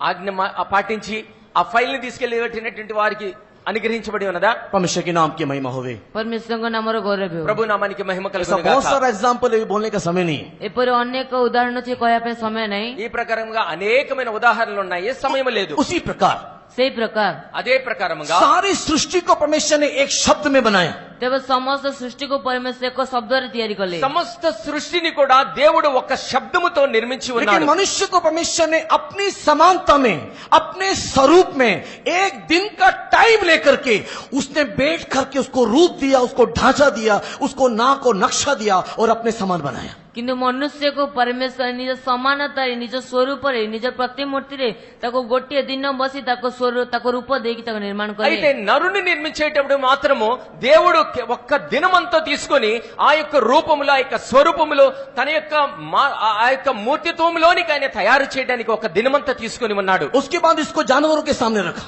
ତାପରେ ତାଙ୍କୁ ସେ ପ୍ରାଣୀମାନଙ୍କ ସମ୍ମୁଖରେ ରଖିଲେ। ఆ తర్వాత తీసుకెళ్లి ఆ పశువుల ఎదుట నిలబెట్టి ఉన్నాడు। सारे जीव जंतु उसके सामने से निकलने लगे। ତାପରେ ସମସ୍ତ ଜୀବଜନ୍ତୁ ମାନେ ତାଙ୍କ ସମ୍ମୁଖରେ ଯିବାକୁ ఆ ଲାଗିଲେ। సమస్త జీవ జంతువులన్నీ కూడా ఆయన ఎదుటగా వెళుతూ ఉన్నాయి। That is the first test of Adam. ତାହା ହେଉଛି ଆଦମଙ୍କର ପ୍ରଥମ ପରୀକ୍ଷା। అదే ఆదాముకి ఇవ్వబడినటువంటి మొట్టమొదటి పరీక్ష అయి ఉన్నది। क्या परीक्षा था मालूम है? କେଉଁ ପରୀକ୍ଷା ଥିଲା ଜଣା ଅଛି କି? ఏమి పరీక్ష తెలుసా? तू इससे जानवर के समान है या तू इससे अलग है? ତୁମେ ପ୍ରାଣୀମାନଙ୍କ ପରି ଅଟ ନା ତାଙ୍କଠୁ ଅଲଗା ଅଟ? నీవు ఈ పశువుతో సమానుడివా లేదంటే వేరుగా నీవు ఉన్నావా? क्योंकि सबको तो वचन से बनाया, जिसको मैंने अपने समानता में बनाया। କିନ୍ତୁ ସମସ୍ତଙ୍କୁ ତ ମୁଁ ବାକ୍ୟରେ ତିଆରି కలి, କିନ୍ତୁ ତୁମକୁ ମୁଁ ମୋର ନିଜ ପ୍ରତିମୂର୍ତ୍ତି ନିର୍ମାଣ కలి। సమస్త సృష్టిని కూడా నా యొక్క వాక్యము ద్వారా నిన్ను నిర్మించి ఉన్నాను, అయితే నిన్నైతే నా యొక్క స్వరూపంలో నేను నిర్మించి अगर ఉన్నాను। आदम इन पशुओं में से किसी एक को चुन लेता तो परमेश्वर के प्रिय लोगों, आदम मट्टी से बना हुआ परमेश्वर के स्वरूप से होने पर भी वो परमेश्वर के स्वरूप को धारण नहीं करने पाता। କିନ୍ତୁ ଯଦି ଆଦମ ସେ ପଶୁମାନଙ୍କ ମଧ୍ୟରୁ ଗୋଟିଏକୁ ବାଛିଥାନ୍ତେ, ତେବେ ଆଦମ ସେ ମନୁଷ୍ୟଙ୍କ ସେ ପରମେଶ୍ୱରଙ୍କ ପ୍ରତିମୂର୍ତ୍ତି ନିର୍ମିତ ହେଲେ ମଧ୍ୟ ସେ ତାଙ୍କ ଯୋଗ୍ୟତା ఒకవేళ దేవుని ప్రియులారా ఆ పశువుల్లో నుండి ఒక్క పశువునైనా సరే తనకు సహాయం నిమిత్తం గనక కోరుకున్నట్లయితే ఆ దేవుడు యొక్క స్వరూపంలో నిర్మించబడినప్పటికీ కూడా ఆయన యొక్క సారూప్యములోనికి మార్చబడేటువంటి వాడు కాదు। परमेश्वर ने कहा आओ हम लोग मनुष्य को अपनी समानता में, अपने स्वरूप में बनाएं। ପରମେଶ୍ୱର କହିଲେ ଆସନ୍ତୁ ଆମେ ମନୁଷ୍ୟକୁ ନିଜ ସମାନତା, ନିଜ ସ୍ୱରୂପ ନିର୍ମାଣ କରିବା। దేవుడు చెబుతూ ఉన్నాడు మన యొక్క స్వరూపములో, మన యొక్క పోలికను చొప్పున నరుని నిర్మించదుము। मनुष्य को अपने समानता में तो बनाया लेकिन स्वरूप नहीं दिया। କିନ୍ତୁ ମନୁଷ୍ୟକୁ ନିଜ ସାଦୃଶ୍ୟରେ ତ କଲେ, କିନ୍ତୁ ନିଜ ସ୍ୱରୂପ ଦେଲେ ନାହିଁ। ఆ దేవుడు తన యొక్క పోలికలో నిర్మించి ఉన్నాడు, కానీ తన యొక్క సారూప్యములోనికి అప్పుడు తయారు చేయలేదు। स्वरूप बोलने का मतलब कैरेक्टर नहीं तो स्वभाव को दिखाता है। ତେବେ ସ୍ୱରୂପ କହିବାର ଅର୍ଥ ସେ ସ୍ୱଭାବକୁ ଦେଖାଇଥାଏ। స్వరూపము లేదంటే సారూప్యత చెప్పబడినప్పుడు అది ఆయన యొక్క స్వభావమై ఉన్నది। इसी के लिए उत्पत्ति की किताब 5 अध्याय उसके पहले वचन को पढ़ने के समय में आदम को परमेश्वर ने अपने समानता में बनाया, स्वरूप के बारे में नहीं लिखा है। ସେଥିପାଇଁ ଆଦି ପୁସ୍ତକ 5 ପର୍ବ 1 ପଦ ପଢିବା ସମୟରେ ଆଦମକୁ ପରମେଶ୍ୱର ନିଜ ସାଦୃଶ୍ୟ ନିର୍ମାଣ କଲେ, କିନ୍ତୁ ସ୍ୱରୂପ ବିଷୟରେ ଲେଖାଯାଏ ନାହିଁ। అందుచేతనే ఆది కాండము 5వ అధ్యాయం మొదటి వచనముగా చూసినట్లయితే దేవుడు ఆదామును తన యొక్క పోలికలో సృజించి ఉన్నాడని రాయబడి ఉన్నది, కానీ ఆయన యొక్క స్వరూపములో నిర్మించి ఉన్నాడని రాయబడలేదు। परमेश्वर का स्वरूप जो दया है, ପରମେଶ୍ୱରଙ୍କ ସ୍ୱରୂପ ଯାହାକି ଦୟା ଅଟେ। దేవుని యొక్క స్వరూపము ఆయన యొక్క దయ అయ్యే ఉన్నది। परमेश्वर का स्वरूप जो प्रेम है, ପରମେଶ୍ୱରଙ୍କ ସ୍ୱରୂପ ଯାହାକି ପ୍ରେମ ଅଟେ। దేవుని యొక్క స్వరూపము ప్రేమ అయ్యే ఉన్నది। परमेश्वर का स्वरूप विश्वास है। ପରମେଶ୍ୱରଙ୍କ ସ୍ୱରୂପ ତା ବିଶ୍ୱାସ దేవుని ଅଟେ। యొక్క స్వరూపము విశ్వాసము। ऐसे बहुत सारे गुणों के बारे में हम लोग देखने पाते हैं। ଏପରି ଅନେକ ଗୁଣ ବିଷୟରେ ଆମେ ଦେଖିପାରୁ। ఈ ప్రకారముగా అనేకమైనటువంటి గుణముల గురించి మనం చెప్పుకోవచ్చు। ये चीज जानवरों में नहीं है, ସେ ବିଷୟ ଜନ୍ତୁ ମାନଙ୍କଠାରେ ନାହିଁ, అయితే ఈ విషయాలు ఏవి కూడా పశువులలో లేవు, ये मनुष्य के अंदर है। ତାହା ମନୁଷ୍ୟ ମାନଙ୍କ ଭିତରେ ଅଛି। అయితే మనుష్యుని లోపల ఇవన్నీ जब ఉన్నాయి। परमेश्वर ने देखा कि मनुष्य ओके है, गुड है, अच्छा है, तब उसने क्या किया, हर एक दिन शाम के वक्त में, हर एक दिन संध्या समय में उस आदम और हव्वा से मुलाकात करने के लिए आना शुरू किया। କିନ୍ତୁ ଯେତେବେଳେ ପରମେଶ୍ୱର ଦେଖିଲେ ଯେ ମନୁଷ୍ୟ ସଠିକ ଅଟେ, ସେ ଅନୁସାରେ ଅଟେ, ତେବେ ପ୍ରତ୍ୟେକ ସନ୍ଧ୍ୟା ସମୟରେ ସେ ତାଙ୍କ ସହିତ ଭେଟିବା ପାଇଁ ଆସିଲେ। అందుచేతనే దేవుడు 6 దినములో చేసినటువంటి సృష్టి చాలా మంచిగా ఉన్నదని ఎప్పుడైతే అనుకున్నాడో, సాయంకాల సమయంలో చల్లని పూటలో ఆదాము హవ్వను కలుసుకోవడానికి రోజు వస్తూ ఉండేవాడు। क्यों वो हर दिन मुलाकात करने को आता था, क्यों? ते ସବୁଦିନ ସେ ତାଙ୍କୁ ଭେଟିବା ପାଇଁ ଆସିଲେ କଣ ପାଇଁ? మరి ప్రతిదినము వారిని కలుసుకోవడానికి దేవుడు ఎందుకు దిగి వస్తూ क्यों ఉన్నాడు? हर दिन ही परमेश्वर आदम से मिलने के लिए आता था? କଣ ପାଇଁ ପରମେଶ୍ୱର ସବୁଦିନ ଆଦମଙ୍କ ସହିତ ଭେଟିବା ପାଇଁ ଆସୁଥିଲେ? మరి ఎందు నిమిత్తము ప్రతి దినము కూడా ఆదాముతో మాట్లాడే నిమిత్తము దేవుడు దిగి వస్తూ ఉన్నాడు, ताकि आदम और हव्वा प्रतिदिन परमेश्वर को देख करके उसके स्वरूप को अपने लाइफ में पालन ला सके और उस सिद्धता में बढ़ सके। ଯାହାଦ୍ୱାରା କି ସେ ଆଦମ ପରମେଶ୍ୱରଙ୍କୁ ଦେଖି ତାଙ୍କ ସ୍ୱରୂପକୁ ନିଜ ଜୀବନରେ ଆଣି ତାକୁ ପାଳନ କରିପାରନ୍ତି। ఎందుకనగా ప్రతి దినము కూడా ఆదాము హవ్వలు దేవుని యొక్క స్వరూపమును తమ యొక్క జీవితములో సంపాదించుకొనుచు వారి యొక్క సిద్ధతను సంపాదించుకునే నిమిత్తం ఆయన వస్తూ लेकिन ఉన్నాడు। दुर्भाग्य की बात है कि इतना सुंदर सृष्टि एक दिन जानवर की बात को सुन लिया। କିନ୍ତୁ ଆଶ୍ଚର୍ଯ୍ୟ ବିଷୟ ଅଟେ ଯେ ଏପରି ଏକ ସୁନ୍ଦର ସୃଷ୍ଟି ଯେ ପଶୁଙ୍କର କଥା ଶୁଣିନେଲା। అయితే దురదృష్టకరమైనటువంటి విషయం ఏంటంటే ఇటువంటి సుందరమైనటువంటి సృష్టి ఒక పశువు యొక్క మాటకి లోబడి ఉన్నాడు। पहले परीक्षा में तो जय पाया, लेकिन दूसरे परीक्षा में हार गया। ପ୍ରଥମ ପରୀକ୍ଷାରେ ତ ଜୟ ପାଇଲେ, କିନ୍ତୁ ଦ୍ୱିତୀୟ ପରୀକ୍ଷାରେ ହାରିଗଲେ। మొదటి పరీక్షలో జయించి ఉన్నాడు, కానీ రెండవ పరీక్షలో అతడు అపజయం పొంది ఉన్నాడు। पहले परीक्षा में उसने साबित किया कि मैं इस पशु के समान नहीं हूं, लेकिन दूसरे परीक्षा में वो पशु के समान बन गया। ते प्रथम परीक्षाରେ ସେ ପ୍ରମାଣ କଲେ ଯେ ମୁଁ ଏ ପଶୁ ପରି ନୁହେଁ, କିନ୍ତୁ ଦ୍ୱିତୀୟ ପରୀକ୍ଷା ସେ ପଶୁ ପରି ହୋଇଗଲେ। ఆ మొదటి పరీక్షలో నిరూపించి ఉన్నాడు నేను పశుప్రాయుడును కాను, కానీ రెండవ విషయంలోకి వచ్చేసరికి రెండవ పరీక్షలో పశుప్రాయుడుగా మార్చబడి तब ఉన్నాడు। से लेकर के आज तक और अभी तक और आने वाले दिन में भी मनुष्य पशु के समान ही दिखाई दे रहा है। ତେବେ ସେଇ ଦିନଠାରୁ ଏଇ ଦିନ ପର୍ଯ୍ୟନ୍ତ ଆସୁଥିବା ଦିନ ପର୍ଯ୍ୟନ୍ତ ମନୁଷ୍ୟ ପଶୁ ପରି ହିଁ ଦେଖାଯାଉଛି। అందుచేతనే ఆ దినము మొదలుకొని ఈ దిన పర్యంతము కూడా ఇక రాబోయే దినములు కూడా మనుష్యుడు ఒక పశువులాగానే ప్రవర్తిస్తూ ఉన్నాడు। और इसी कारण से मनुष्य का प्रकृति में पशु के समान का स्वभाव, हिंसा, भेदभाव, मारना, पीटना, खुद को बचाना, खुद के लिए जीना, इस प्रकार का अभिमान भरा हुआ है। ସେଥିପାଇଁ ମନୁଷ୍ୟର ସ୍ୱଭାବରେ ହିଂସା, ରାଗ, କ୍ରୋଧ, ନିଜ ନିମନ୍ତେ ବଞ୍ଚିବା, ନିଜ ନିମନ୍ତେ କରିବା ଏପରି ସ୍ୱଭାବ ରହିଅଛି। అందుచేతనే మనుష్యుడు పశువులుగా తన నిమిత్తమే జీవిస్తూ కొట్టుకోవటము, హింసించటము ఇటువంటి విషయాలతో జీవిస్తూనే ఉన్నాడు। परमेश्वर के पवित्र नाम की महिमा होवे। ପରମେଶ୍ୱରଙ୍କ ପବିତ୍ର ନାମର ଗୌରବ ప్రభు ହେଉ। నామానికి మహిమ కలుగును గాక। लेकिन मनुष्य पशु के समान होने के लिए नहीं बनाया गया, इसलिए यीशु मसीह दूसरा आदम बन करके, नहीं तो पहला मनुष्य बन करके दोबारा जन्म लिया। परमेश्वर के नाम की महिमा होवे। ପରମେଶ୍ୱରଙ୍କ ନାମର ଗୌରବ ହେଉ। ప్రభు నామానికి మహిమ కలుగును గాక। मनुष्य पशु के समान रहते हुए नहीं मरना चाहिए। ମନୁଷ୍ୟ ପଶୁ ପରି ହେଇ ରହିବା ଉଚିତ ନୁହେଁ। మనుష్యుడు పశువులుగా మార్చబడడానికి వీలు లేదు। उसके अंदर एक परिवर्तन आना चाहिए। ତାଙ୍କ ମଧ୍ୟରେ ଏକ ପରିବର୍ତ୍ତନ ଆସିବା ଆବଶ୍ୟକ। అతని లోపల ఒక మార్పు కలిగి ఉండాలి। तो एक और बार परमेश्वर की सामान्यता में, नहीं तो परमेश्वर के स्वरूप में आना चाहिए। ତେବେ ଆଉ ଥରେ ସେ ପରମେଶ୍ୱରଙ୍କ ସ୍ୱରୂପରେ ଆସିବା ଆବଶ୍ୟକ। మరొక్కసారి మనుష్యుడు దేవుని యొక్క స్వరూపంలోనికి మార్చబడాలి। उस परमेश्वर के स्वरूप को दिखाने के लिए, पशुओं को मनुष्य बनाने के लिए यीशु मसीह इस मनुष्य रूप में जन्म लिया। ତେବେ ସେଇ ବସ୍ତୁକୁ ମନୁଷ୍ୟ କରିବା ନିମନ୍ତେ ପ୍ରଭୁ ଯୀଶୁଖ୍ରୀଷ୍ଟ ଏ ଜଗତରେ ଜନ୍ମ ନେଲେ। అటువంటి పశు స్వభావము కలిగినటువంటి మనిషిని తిరిగి దేవుని యొక్క స్వరూపములోనికి మార్చే నిమిత్తము యేసుక్రీస్తు మనిషిలాగా ఈ లోకానికి వచ్చి ఉన్నాడు. वही ये गोलगोथा का अनुभव। ତାହା ହେଉଛି ଗୋଲଗୋଥାର ଅନୁଭବ। అదే గొల్గొతా యొక్క అనుభవం. लेकिन परमेश्वर के राज्य में सियोन यरूशलेम में नित्यता में जाने वाला एक भी पशु दिखाई नहीं देगा। କିନ୍ତୁ ପରମେଶ୍ୱରଙ୍କ ରାଜ୍ୟ ନିତ୍ୟତାରେ ସିଓନ ଜେରୁସାଲେମ ଯାଉଥିବା ଗୋଟିଏ ମଧ୍ୟ ପଶୁ ଦେଖାଦେବ ନାହିଁ। అందుచేతనే సియోను నూతన యెరూషలేము పర్వతములోనికి నిత్య రాజ్యములోనికి ఏ యొక్క పశువు కూడా ప్రవేశించలేదు. आप और मैं एक पशु का स्वभाव रखते हुए, एक संसारिक स्वभाव को रखते हुए उस पवित्र नगरी, पवित्र परमेश्वर के राज्य में जा नहीं सकते, पहुंच नहीं सकते। ତେବେ ଆପଣ ମୁଁ ସେ ସାଂସାରିକ ସ୍ୱଭାବ ପଶୁର ସ୍ୱଭାବ ରଖି ସେ ପବିତ୍ର ନଗରୀ ସେ ପବିତ୍ର ପର୍ବତରେ ଯାଇପାରିବା ନାହିଁ। అందుచేతనే మనమందరము కూడా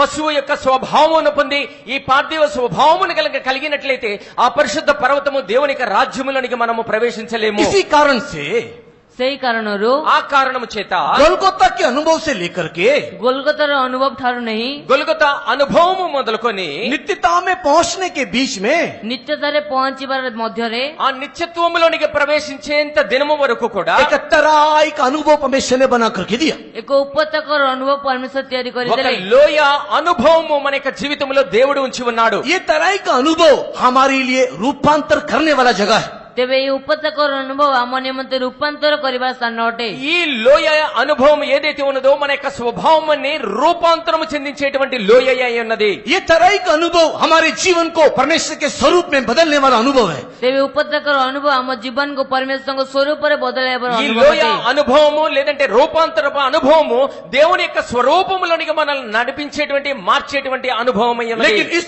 प्रोसेस में जाने के समय में, କିନ୍ତୁ ସେଇ ପ୍ରକାରରେ ଯିବା ସମୟରେ అయితే ఆ ప్రకారముగా వెళ్లే సమయంలో इस प्रणाली से गुजरने के समय में ସେ ପ୍ରଣାଳୀରେ ଯିବା ସମୟରେ అటువంటి ప్రణాళిక చొప్పున వెళ్లే సమయంలో परमेश्वर के प्रिय लोगों, दो शक्ति का महासंग्राम होता है। ପରମେଶ୍ୱର ବିରୁଦ୍ଧରେ ଦୁଇ ଶକ୍ତିର ମହାସଂଗ୍ରାମ ହୋଇଥାଏ। దేవుని ప్రియులారా, రెండు శక్తుల మధ్యలో పెద్ద భయంకరమైనటువంటి యుద్ధము జరుగుతూ ఉన్నది. एक शक्ति पापात्मा का शक्ति, दूसरा शक्ति पवित्रता का शक्ति। ଗୋଟିଏ ହେଉଛି ପାପାତ୍ମାର ଶକ୍ତି, ଦ୍ୱିତୀୟ ଶକ୍ତି ପବିତ୍ର ଆତ୍ମାର ଶକ୍ତି। ఒకటి పాపాత్మ యొక్క శక్తి అయి ఉన్నది, రెండవదిగా రూపాంతర శక్తి అయి ఉన్నది. ये लड़ाई इस तराई में होने के कारण ତେବେ ସେଇ ଯୁଦ୍ଧ ଏଇଠାରେ ହେବା ସକାଶୁ ఇటువంటి పోరాటము ఆ లోకములో ఆ లోయలో ఉన్న సమయంలో ये तराई अंधकार का तराई, नहीं तो ये तराई एक मृत्यु का तराई होकर के बदल जाता है। ତେବେ ସେ ଉପତ୍ୟକା ଅନ୍ଧକାର ଉପତ୍ୟକା ବା ଏକ ମୃତ୍ୟୁର ଉପତ୍ୟକା ବଦଳି ఆ ଯାଇଥାଏ। లోయ మరణపు ఛాయ లోయలాగా లేదంటే గాఢాంధకారపు లోయలాగా మార్చబడుతూ ఉంటుంది. लेकिन जो व्यक्ति इस लड़ाई में परमेश्वर की उपस्थिति को फील करता है,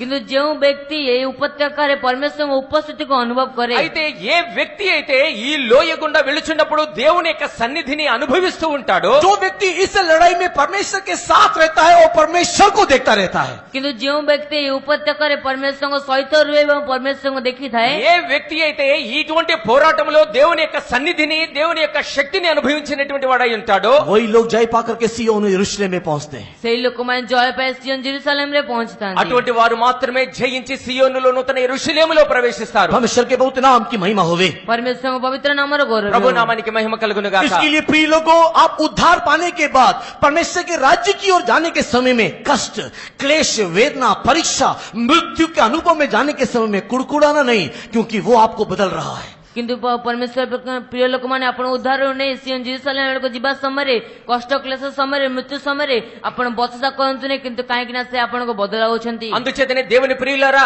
మీరు రక్షణ పొందిన దినము మొదలుకొని ఆ నిత్య రాజ్యములోనికి ప్రవేశించే దినము పర్యంతము కూడా ఎన్ని కష్టములు వచ్చినా, శ్రమలు వచ్చినా, ఇబ్బందులు, సమస్యలు వచ్చినప్పటికీ కూడా మీరు గొనగకుండా సనగకుండా దేవునితో గనక మీరు నడిచినట్లయితే ఆ రాజ్యములోనికి ప్రవేశిస్తారు. दूसरा तिमोथी उसकी दूसरे अध्याय के तीसरे और चौथे वचन के अनुसार एक अच्छे योद्धा की नहीं हम लोग इस युद्ध को लड़ना चाहिए। ଦ୍ୱିତୀୟ ତିମୋଥୀ 2:3 ଏବଂ 4 ପଦ ଅନୁସାରେ ଆମେ ଏକ ଉତ୍ତମ ଯୋଦ୍ଧା ପରି ଯୁద్ధ ଲଢ଼ିବା ଆବଶ୍ୟକ। రెండవ తిమోతికి రాసిన పత్రిక 2వ అధ్యాయం 3వ వచనంలో రాయబడిన ప్రకారముగా ఒక మంచి సైనికులుగా మనము పోరాడవలసి ఉన్నది. इस पृथ्वी में हमारी लड़ाई है, इस पृथ्वी में हमारे लिए युद्ध रखा हुआ है। ଏହି ପୃଥିବୀରେ ଆମ ନିମନ୍ତେ ଯୁଦ୍ଧ ରଖାଯାଇଅଛି।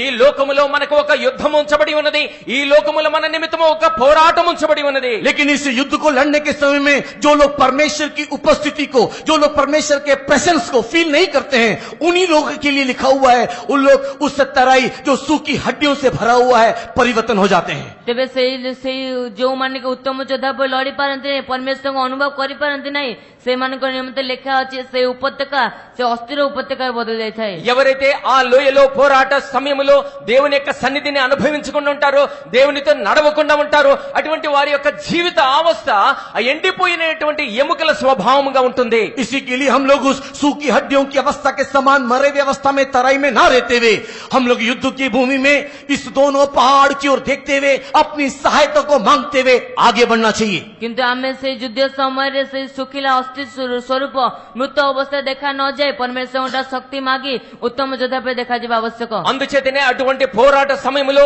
మన యొక్క జీవితము ఆ ఎండిపోయినటువంటి ఎముకల్లాగా ఉండకుండా ఆ యొక్క సహాయము కొరకు మనం ఎదురు చూస్తూ ఆ నిత్య రాజ్యములోనికి మనం ప్రవేశించవలసిన వారమై ఉన్నాం। ये तराई का अलग अलग प्रकार के नामों को उन्होंने ध्यान किया था। ତେବେ ସେ ଉପତ୍ୟକାର ଅନେକ ଅଲଗା ପ୍ରକାର ନାମକୁ ଆମେ ଧ୍ୟାନ ఈ କରିଥିଲୁ। లోయకున్నటువంటి అనేకమైన పేర్ల గురించి మనం ధ్యానం చేసి ఉన్నాము। सबसे पहले ये दुख का तराई है। ସବୁଠି ପ୍ରଥମେ ଏହା ଦୁଃଖର ଉପତ୍ୟକା ଅଟେ। ఆ మొట్టమొదటిగా దుఃఖపు లోయగా చెప్పబడి ఉన్నది। परमेश्वर के बहुत नाम की महिमा होवे। ପରମେଶ୍ୱରଙ୍କ ପବିତ୍ର ନାମର ప్రభు ଗୌରବ ହେଉ। నామానికి మహిమ కలుగును గాక। दूसरा ये तराई बेरखा का तराई करके हमने देखा। ଦ୍ୱିତୀୟରେ ଏହି ଉପତ୍ୟକା ବରାଖା ଉପତ୍ୟକା ବୋଲି ଆମେ ଦେଖିଲୁ। రెండవదిగా ఈ లోయను బెరకా లోయగా చెప్పబడి ఉన్నది। तीसरा हमने ये तराई को बाका के तराई के रूप में देखा। ତୃତୀୟରେ ଆମେ ଉପତ୍ୟକାର ବାକାର ଉପତ୍ୟକା ରୂପେ ଦେଖିଲୁ। మూడవదిగా బాకా లోయగా చెప్పబడి ఉన్నది। परमेश्वर के बहुत नाम की महिमा होवे। ପରମେଶ୍ୱରଙ୍କ ପବିତ୍ର ନାମର ଗୌରବ ప్రభు ହେଉ। నామానికి మహిమ కలుగును గాక। ऐसे अलग अलग तराई के रूप में हम लोगों ने इस तराई के अनुभवों को अध्ययन किया। ଏପରି ଅଲଗା ଅଲଗା ପ୍ରକାର ନାମରେ ଆମେ ଉପତ୍ୟକାର ଅନୁଭବକୁ ଧ୍ୟାନ କଲୁ। ఈ ప్రకారముగా అనేక ప్రకారములైనటువంటి లోయ పేర్ల ద్వారా మనం చదువుకొని ఉన్నాము। समय के अभाव के कारण एक और तराई को बोल करके मैं समाप्त करना चाहूंगा। ସମୟର ଅଭାବ ସକାଶୁ ମୁଁ ଆଉ ଗୋଟେ ଉପତ୍ୟକାକୁ କହି ସମାପ୍ତ କରିବାକୁ ଚାହିଁବି। సమయం తక్కువగా ఉన్నది కాబట్టి మరొక లోయను గురించి ధ్యానించి సమాప్తి చేస్తాను। लास्ट सब्जेक्ट में हम लोगों ने गेरार के तराई के बारे में भी ध्यान किया था। ତେବେ ଶେଷ ଶବ୍ଦ ବିଷୟରେ ଆମେ ସେ ଗରାର ଉପତ୍ୟକା ବିଷୟରେ ଧ୍ୟାନ మరి କରିଥିଲୁ। గడిచిన దినాల్లో గెరారు లోయను గురించి ధ్యానం చేసి आज ఉన్నాము। एक आखिरी तराई के बारे में मैं आपको कहना चाहूंगा। ଆଜି ମୁଁ ଶେଷ ଉପତ୍ୟକା ବିଷୟରେ ଧ୍ୟାନ କରିବା ପାଇଁ ఈ ଚାହିଁବି। దినమున ఆఖరి లోయను గురించి నేను ధ్యానం చేస్తాను। मैं जानता हूं कि कई लोग मेरे विषय में कंप्लेंट कर रहे हैं। ଆଉ ମୁଁ ଜାଣୁଅଛି ଅନେକ ଲୋକମାନେ ମୋ ବିଷୟରେ ଅଭିଯୋଗ କରୁଅଛନ୍ତି। మరి అనేక మంది నా విషయమే కంప్లైంట్ చేస్తున్నారని कई తెలిసింది। लोग कंप्लेंट करते हुए मेरे कान में पहुंचा है कि ब्रदर 12 बजे मीटिंग खत्म नहीं करता है। कई लोगों का कंप्लेंट है। कई लोग सेवकों को भी कंप्लेंट किया है, ब्रदर सिस्टर्स को भी कंप्लेंट किया करके मैंने सुना है। ଆଉ କେତେ ଲୋକମାନେ ଏ ପ୍ରକାର ଅଭିଯୋଗ କରୁଅଛନ୍ତି ବ୍ରଦର 12ଟା ବେଳେ ସଭା ସରାଉନାହାନ୍ତି। మరి బ్రదర్ గారు 12 గంటలకి తన ప్రసంగాన్ని ముగించట్లేదని అనేకులకు కంప్లైంట్ చేస్తున్నట్టుగా తెలిసింది। परमेश्वर के बहुत नाम की महिमा होवे। ପରମେଶ୍ୱରଙ୍କ ପବିତ୍ର ନାମର ଗୌରବ ହେଉ। ప్రభు నామానికి మహిమ కలుగును గాక। और 2 महीना थोड़ा सहन कर लीजिए, उसके बाद सब ठीक हो जाएगा। ଆଉ 2 ମାସ କେବଳ ସହନ କରିନିଅନ୍ତୁ, ସହଜ କରିନିଅନ୍ତୁ ଏବଂ ତାପରେ ସବୁ ଠିକ ହୋଇଯିବ। 2 మాసములు నాతో సహించండి, తర్వాత అన్ని సమాధానపరచబడతాయి। परमेश्वर के बहुत नाम की महिमा होवे। ପରମେଶ୍ୱରଙ୍କ ପବିତ୍ର ନାମର ଗୌରବ ହେଉ। ప్రభు నామానికి మహిమ కలుగును గాక। होशे की किताब उसकी दूसरा अध्याय को पढ़ने के समय में హోషేయ పుస్తక ତା 2 పర్వ పढ़िया ସମୟରେ హోషేయ గ్రంథము 2వ అధ్యాయం చూచినప్పుడు उसके 15वां वचन में हम लोग एक और तराई के बारे में देखने पाते हैं। ତାର 15 ପଦରେ ଆମେ ଆଉ ଗୋଟେ ଉପତ୍ୟକାକୁ ଦେଖିପାରୁ। హోషేయ గ్రంథము 2వ అధ్యాయం 15వ వచనములో మరొక లోయను గురించి మనం చదవగలుగుతాం। पढ़ेंगे होशे की किताब अध्याय 2 वचन 15। पढ़िए होशेय पुस्तक 2 पर्वर 15 पद। హోషేయ గ్రంథము 2వ అధ్యాయం 15వ వచనం।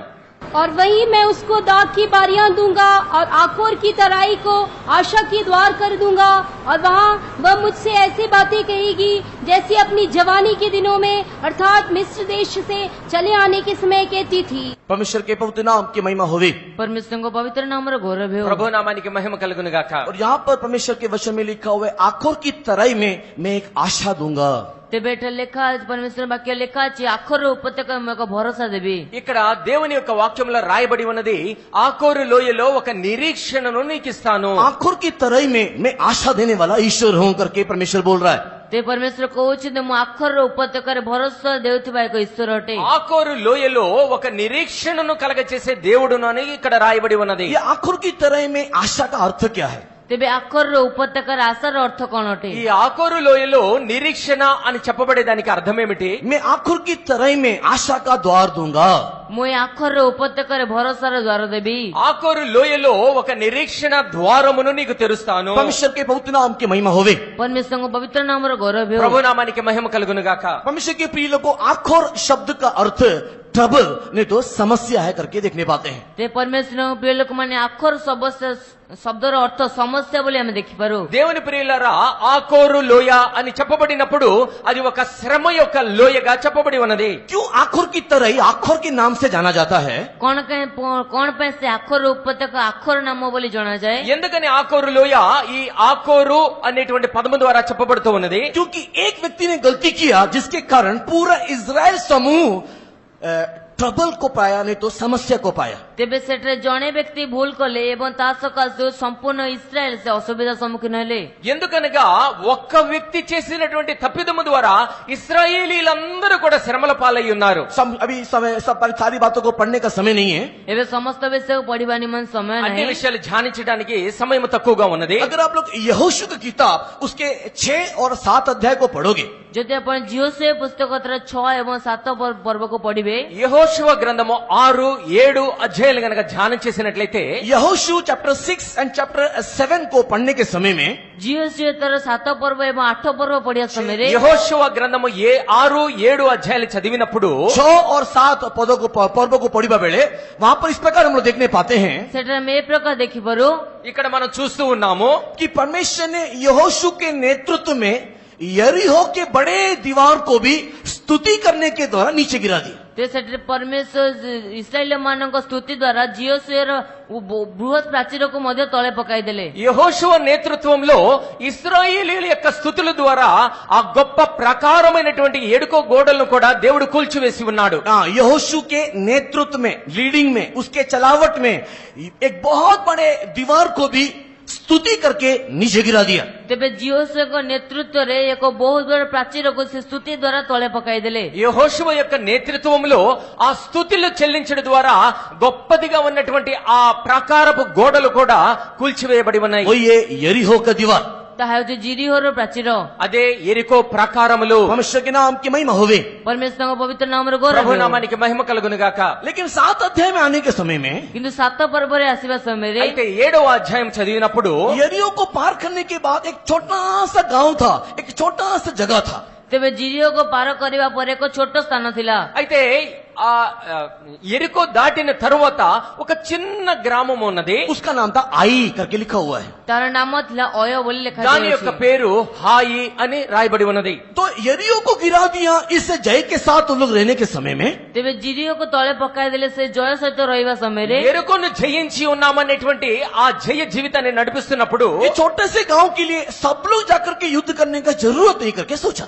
तेबे छोट ग्राम निमंत समस्त जाय युद्ध करिबार आवश्यक नाही बोले ఆ से भाबिले। చిన్న గ్రామమైనటువంటి హాయి మీదకి జనులందరూ పోయి యుద్ధము చేయాలని వాళ్ళు అనుకోలేదు. एक छोटे से झुंड को उन्होंने तैयार करके आई के विरुद्ध में चढ़ाई करवाया। तेबे एक छोट दल को सेना प्रस्तुत करी ओय नगर विरुद्ध रे युद्ध कराइले। ఒక చిన్న గుంపుని యోధులుగా చేసి ఆ హాయి పట్టణాన్ని మీదకి పంపించి ఉన్నారు. परमेश्वर के प्रिय लोगों, आई के लोगों ने यरीहो के पतन को नहीं तो यरीहो के गिरावट के बारे में सुना भी देखा भी है। तेबे सेटारे शहर लोक माने से माने जिरियोर से पतन को देखिले एवं सुनले मध्य। దేవుని ప్రియులరా, ఆ యెరికో పట్టణమును ఏ రీతిగా అయితే గోడలు పగలగొట్టి ఉన్నారో, ఏ రీతిగా జయించి ఉన్నారో ఈ హాయి జనులందరూ కూడా చూసి ఉన్నారు. लाल समुद्र को उन्होंने कैसे पार किया इसके बारे में यरीहो के लोगों ने सुना था। तेबे लाल समुद्र को सेमाने किपरि पार हेले ताहा विषय से जिरियोर लोक माने सुनिथिले। ఆ ఏ ప్రకారముగా ఆ ఎర్ర సముద్రమును పాయలు చేసి ఇశ్రాయేలు జనాంగం వచ్చి ఉన్నారో ఆ జనులందరూ కూడా విని ఉన్నారు. उसको सुन करके यरीहो के लोगों के अंदर एक घबराहट था, एक डर था। तेबे ताहा को सुनी जिरियोर लोक मानक मध्य रे एक डर थिला। ఎప్పుడైతే ఈ విషయాలన్నిటిని వారు విని ఉన్నారో చూచి ఉన్నారో ఆ యెరికో జనులందరి లోపల ఒక రకమైనటువంటి భయం కలిగి ఉన్నది. आई के लोगों के अंदर भी इसी प्रकार का एक भय निश्चय रहा होगा जब यरीहो की दीवार को उसने गिरते हुए देखा। तेबे ओयर लोक मानक मन रे मध्य ए प्रकार को भय थियो जेतेबेले से जिरिहो को पतन हेबार देखिले। హాయి ప్రజలందరిలో కూడా ఈ ప్రకారమైనటువంటి భయమే కలిగి ఉండవచ్చు. ఎందుకనగా యెరికోను వారు ఏ ప్రకారంగా జయించి ఉన్నారో వీరు చూసి ఉన్నారు. परमेश्वर के नाम की महिमा होवे। परमेश्वर को नाम रो गौरव ప్రభు हो। నామానికి మహిమ కలుగును గాక. तथापि ये छोटे से गांव आई के ऊपर लोग आक्रमण करने के समय में तथापि एक छोट गांव अयो ऊपर आक्रमण करबा समय रे ఎప్పుడైతే చిన్న గ్రామమైనటువంటి హాయి మీదకి యుద్ధానికి వెళ్లి ఉన్నారో प्रिय लोगों, परमेश्वर की सेना हार गया। ପ୍ରିୟ ଲୋକମାନେ ପରମେଶ୍ୱରଙ୍କ ସୈନ୍ୟ ହାରିଗଲେ। దేవుని ప్రియులారా, దేవుని యొక్క సైన్యము ఓడిపోయింది. यहोशू हार गया, ଜିଓସୁୟ ହାରିଗଲେ। యెహోషువ ఓడిపోయి ఉన్నాడు. इस्राएल की सेना हार गया, ଇସ୍ରାଏଲର ସୈନ୍ୟ ହାରିଗଲେ। ఇశ్రాయేల్ యొక్క సైన్యము ఓడిపోయింది. वो लाल समुद्र को पार करने वाली सेना हार गया, ହଁ ସେ ଲାଲ ସମୁଦ୍ରକୁ ପାର ହୋଇଥିବା ସୈନ୍ୟ ସେ ହାରିଗଲେ। ఎర్ర సముద్రమును దాటినటువంటి సైన్యము ఓడిపోయింది. राजाओं को जातियों को हराने वाला सेना हार गया, ରାଜାମାନଙ୍କୁ ଜାତିମାନଙ୍କୁ ହରାଉଥିବା ସୈନ୍ୟ ସେ ହାରିଗଲେ। రాజులను జనములను ఓడించినటువంటి సైన్యము ఓడిపోయింది. सूर्य चंद्रमा को रोकने वाली सेना हार गया, ସେ ସୂର୍ଯ୍ୟ ଚନ୍ଦ୍ରମାକୁ ରୋକୁଥିବା ସୈନ୍ୟ ସେ ହାରିଗଲେ। సూర్య చంద్రులను ఆపు చేసినటువంటి సైన్యము ఓడిపోయింది. यर्दन नदी को दो पार करने वाली सेना हार गया, ସେ ଜର୍ଦ୍ଦନ ନଦୀକୁ ଦୁଇ ଭାଗ କରିଥିବା ସୈନ୍ୟ ସେମାନେ ହାରିଗଲେ। యోర్దాను నదిని రెండు భాగములుగా చేసినటువంటి సైన్యము ఓడిపోయింది. स्तुति के द्वारा यरीहो के प्राचीर को गिराने वाली सेना हार गया, స్తుతి ద్వారా ଜିରିଓ ପ୍ରାଚୀରକୁ ତଳେ ପକାଉଥିବା సୈన్ୟ ସେମାନେ ହାରିଗଲେ। స్తుతుల ద్వారా ఎరుకో ప్రాకారములను కూల్చివేసినటువంటి సైన్యము ఓడిపోయింది. वाचा का संदूक लेकर के आने वाली सेना हार गया, ସେ ନିୟମ ସନ୍ଦୁକକୁ ନେଇ ଆସୁଥିବା ସୈନ୍ୟ ସେମାନେ ହାରିଗଲେ। నిబంధన మందసము మోయిచున్నటువంటి సైన్యము ఓడిపోయింది. शेकेना महिमा के साथ उपस्थिति रहने वाला परमेश्वर की सेना हार गया, ସେ ସେକେଣ୍ଡ ମହିମା ସହିତ ଉପସ୍ଥିତ ରହିଥିବା ପରମେଶ୍ୱରଙ୍କ ସୈନ୍ୟ ସେମାନେ ହାରିଗଲେ। షకీనా మేఘము కింద మహిమలో నడుస్తున్నటువంటి సైన్యము ఓడిపోయింది. लिब्याथान के सिर को टुकड़े टुकड़े करने वाली सेना हार गया, ସେ ଲିବ୍ୟାଥାନ ମସ୍ତକକୁ ଚୂର୍ଣ୍ଣ କରୁଥିବା ଲୋକମାନେ ହାରିଗଲେ। మిథ్యానీయులను తునాతునకలుగా చేసినటువంటి సైన్యము ఓడిపోయింది. क्यों? କଣ ପାଇଁ? ఎందుకని? इतने शक्तिशाली परमेश्वर की सेना क्यों हार गया?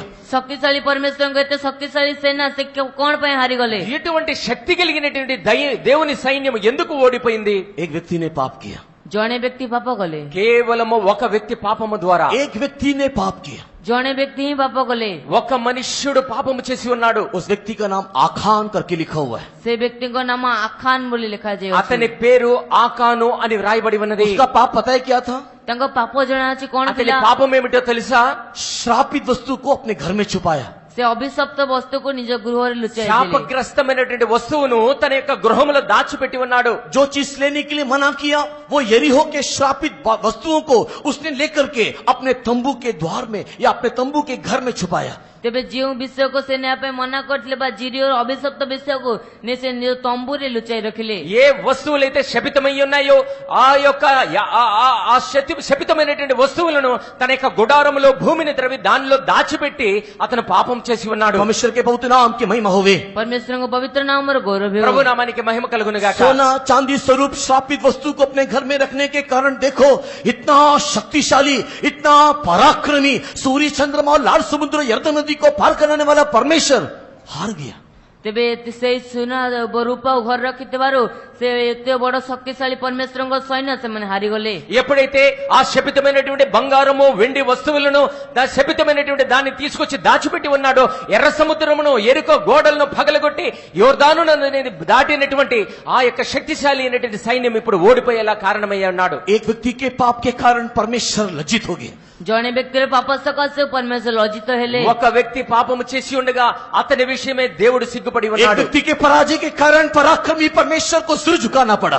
ଜଣେ ବ୍ୟକ୍ତିଙ୍କର ପାପ ସକାଶେ ପରାକ୍ରମୀ ପରମେଶ୍ୱରଙ୍କୁ ମୁଣ୍ଡ ତଳ କରିବାକୁ ఒక ପଡ଼ିଲା। వ్యక్తి చేసినటువంటి పాపము ద్వారా పరాక్రమశాలి అయినటువంటి మన దేవుడు సిగ్గుపడి ఉన్నాడు. वो व्यक्ति आप, वो व्यक्ति मैं, वो व्यक्ति हम लोग हो सकते हैं। ସେ ବ୍ୟକ୍ତି ଆପଣ ମୁଁ ଆମେ କେହି ମଧ୍ୟ ହେଇପାରୁ। అటువంటి వ్యక్తి నేను మీరు అందరం అయి ఉండవచ్చు. वो प्रार्थना करता है उसको करने दो मैं नहीं करूंगा करके बोलने से आपके कारण परमेश्वर लज्जित हो जाता है। ତେବେ ସେଇ ପାପ ଯାକେ ମୁଁ କରିବି ନାହିଁ ବୋଲି କହି ପୁଣି ଥରେ କଲେ ଆପଣ ପରମେଶ୍ୱର ଲଜ୍ଜିତ అటువంటి ହୋଇଯାଇଥାନ୍ତି। స్తోత్రములు చెల్లించేటువంటి మారు మధ్యలో ఉండి నేను చేయను అని కనుక చెప్పినట్లయితే అటువంటి పాపము నీవు सब చేసినటువంటి लोग आंखों को వారమవుతాం. बंद करके प्रार्थना करते, मैं आंखों को बंद करके प्रार्थना नहीं करके बोलते रहने से आपके कारण परमेश्वर लज्जित हो जाता है। ସମସ୍ତେ ଚକ୍ଷୁ ବନ୍ଦ କରି ପ୍ରାର୍ଥନା କରିବା ସମୟରେ ମୁଁ ଚକ୍ଷୁ ବନ୍ଦ କରିବି ନାହିଁ ବୋଲି କହିଲେ ଆପଣଙ୍କ ପରମେଶ୍ୱର ଲଜ୍ଜିତ ହୋଇଯାଇଥାନ୍ତି। అందరూ కన్ను మూసుకొని ప్రార్థన చేసేటువంటి సమయంలో నేను కళ్ళు మూసుకొని నేను ప్రార్థన చేయను అని చెప్పినట్లయితే అటువంటి నీ ద్వారా దేవుడు సిగ్గుపడతాడు. हम लोग सब जो क्रिश्चियन कहलाते हैं, हम लोग जो मसीह कहलाते हैं, हमारे जीवन में जब मसीह का समानता उसके स्वरूप जब दिखाई नहीं देता है,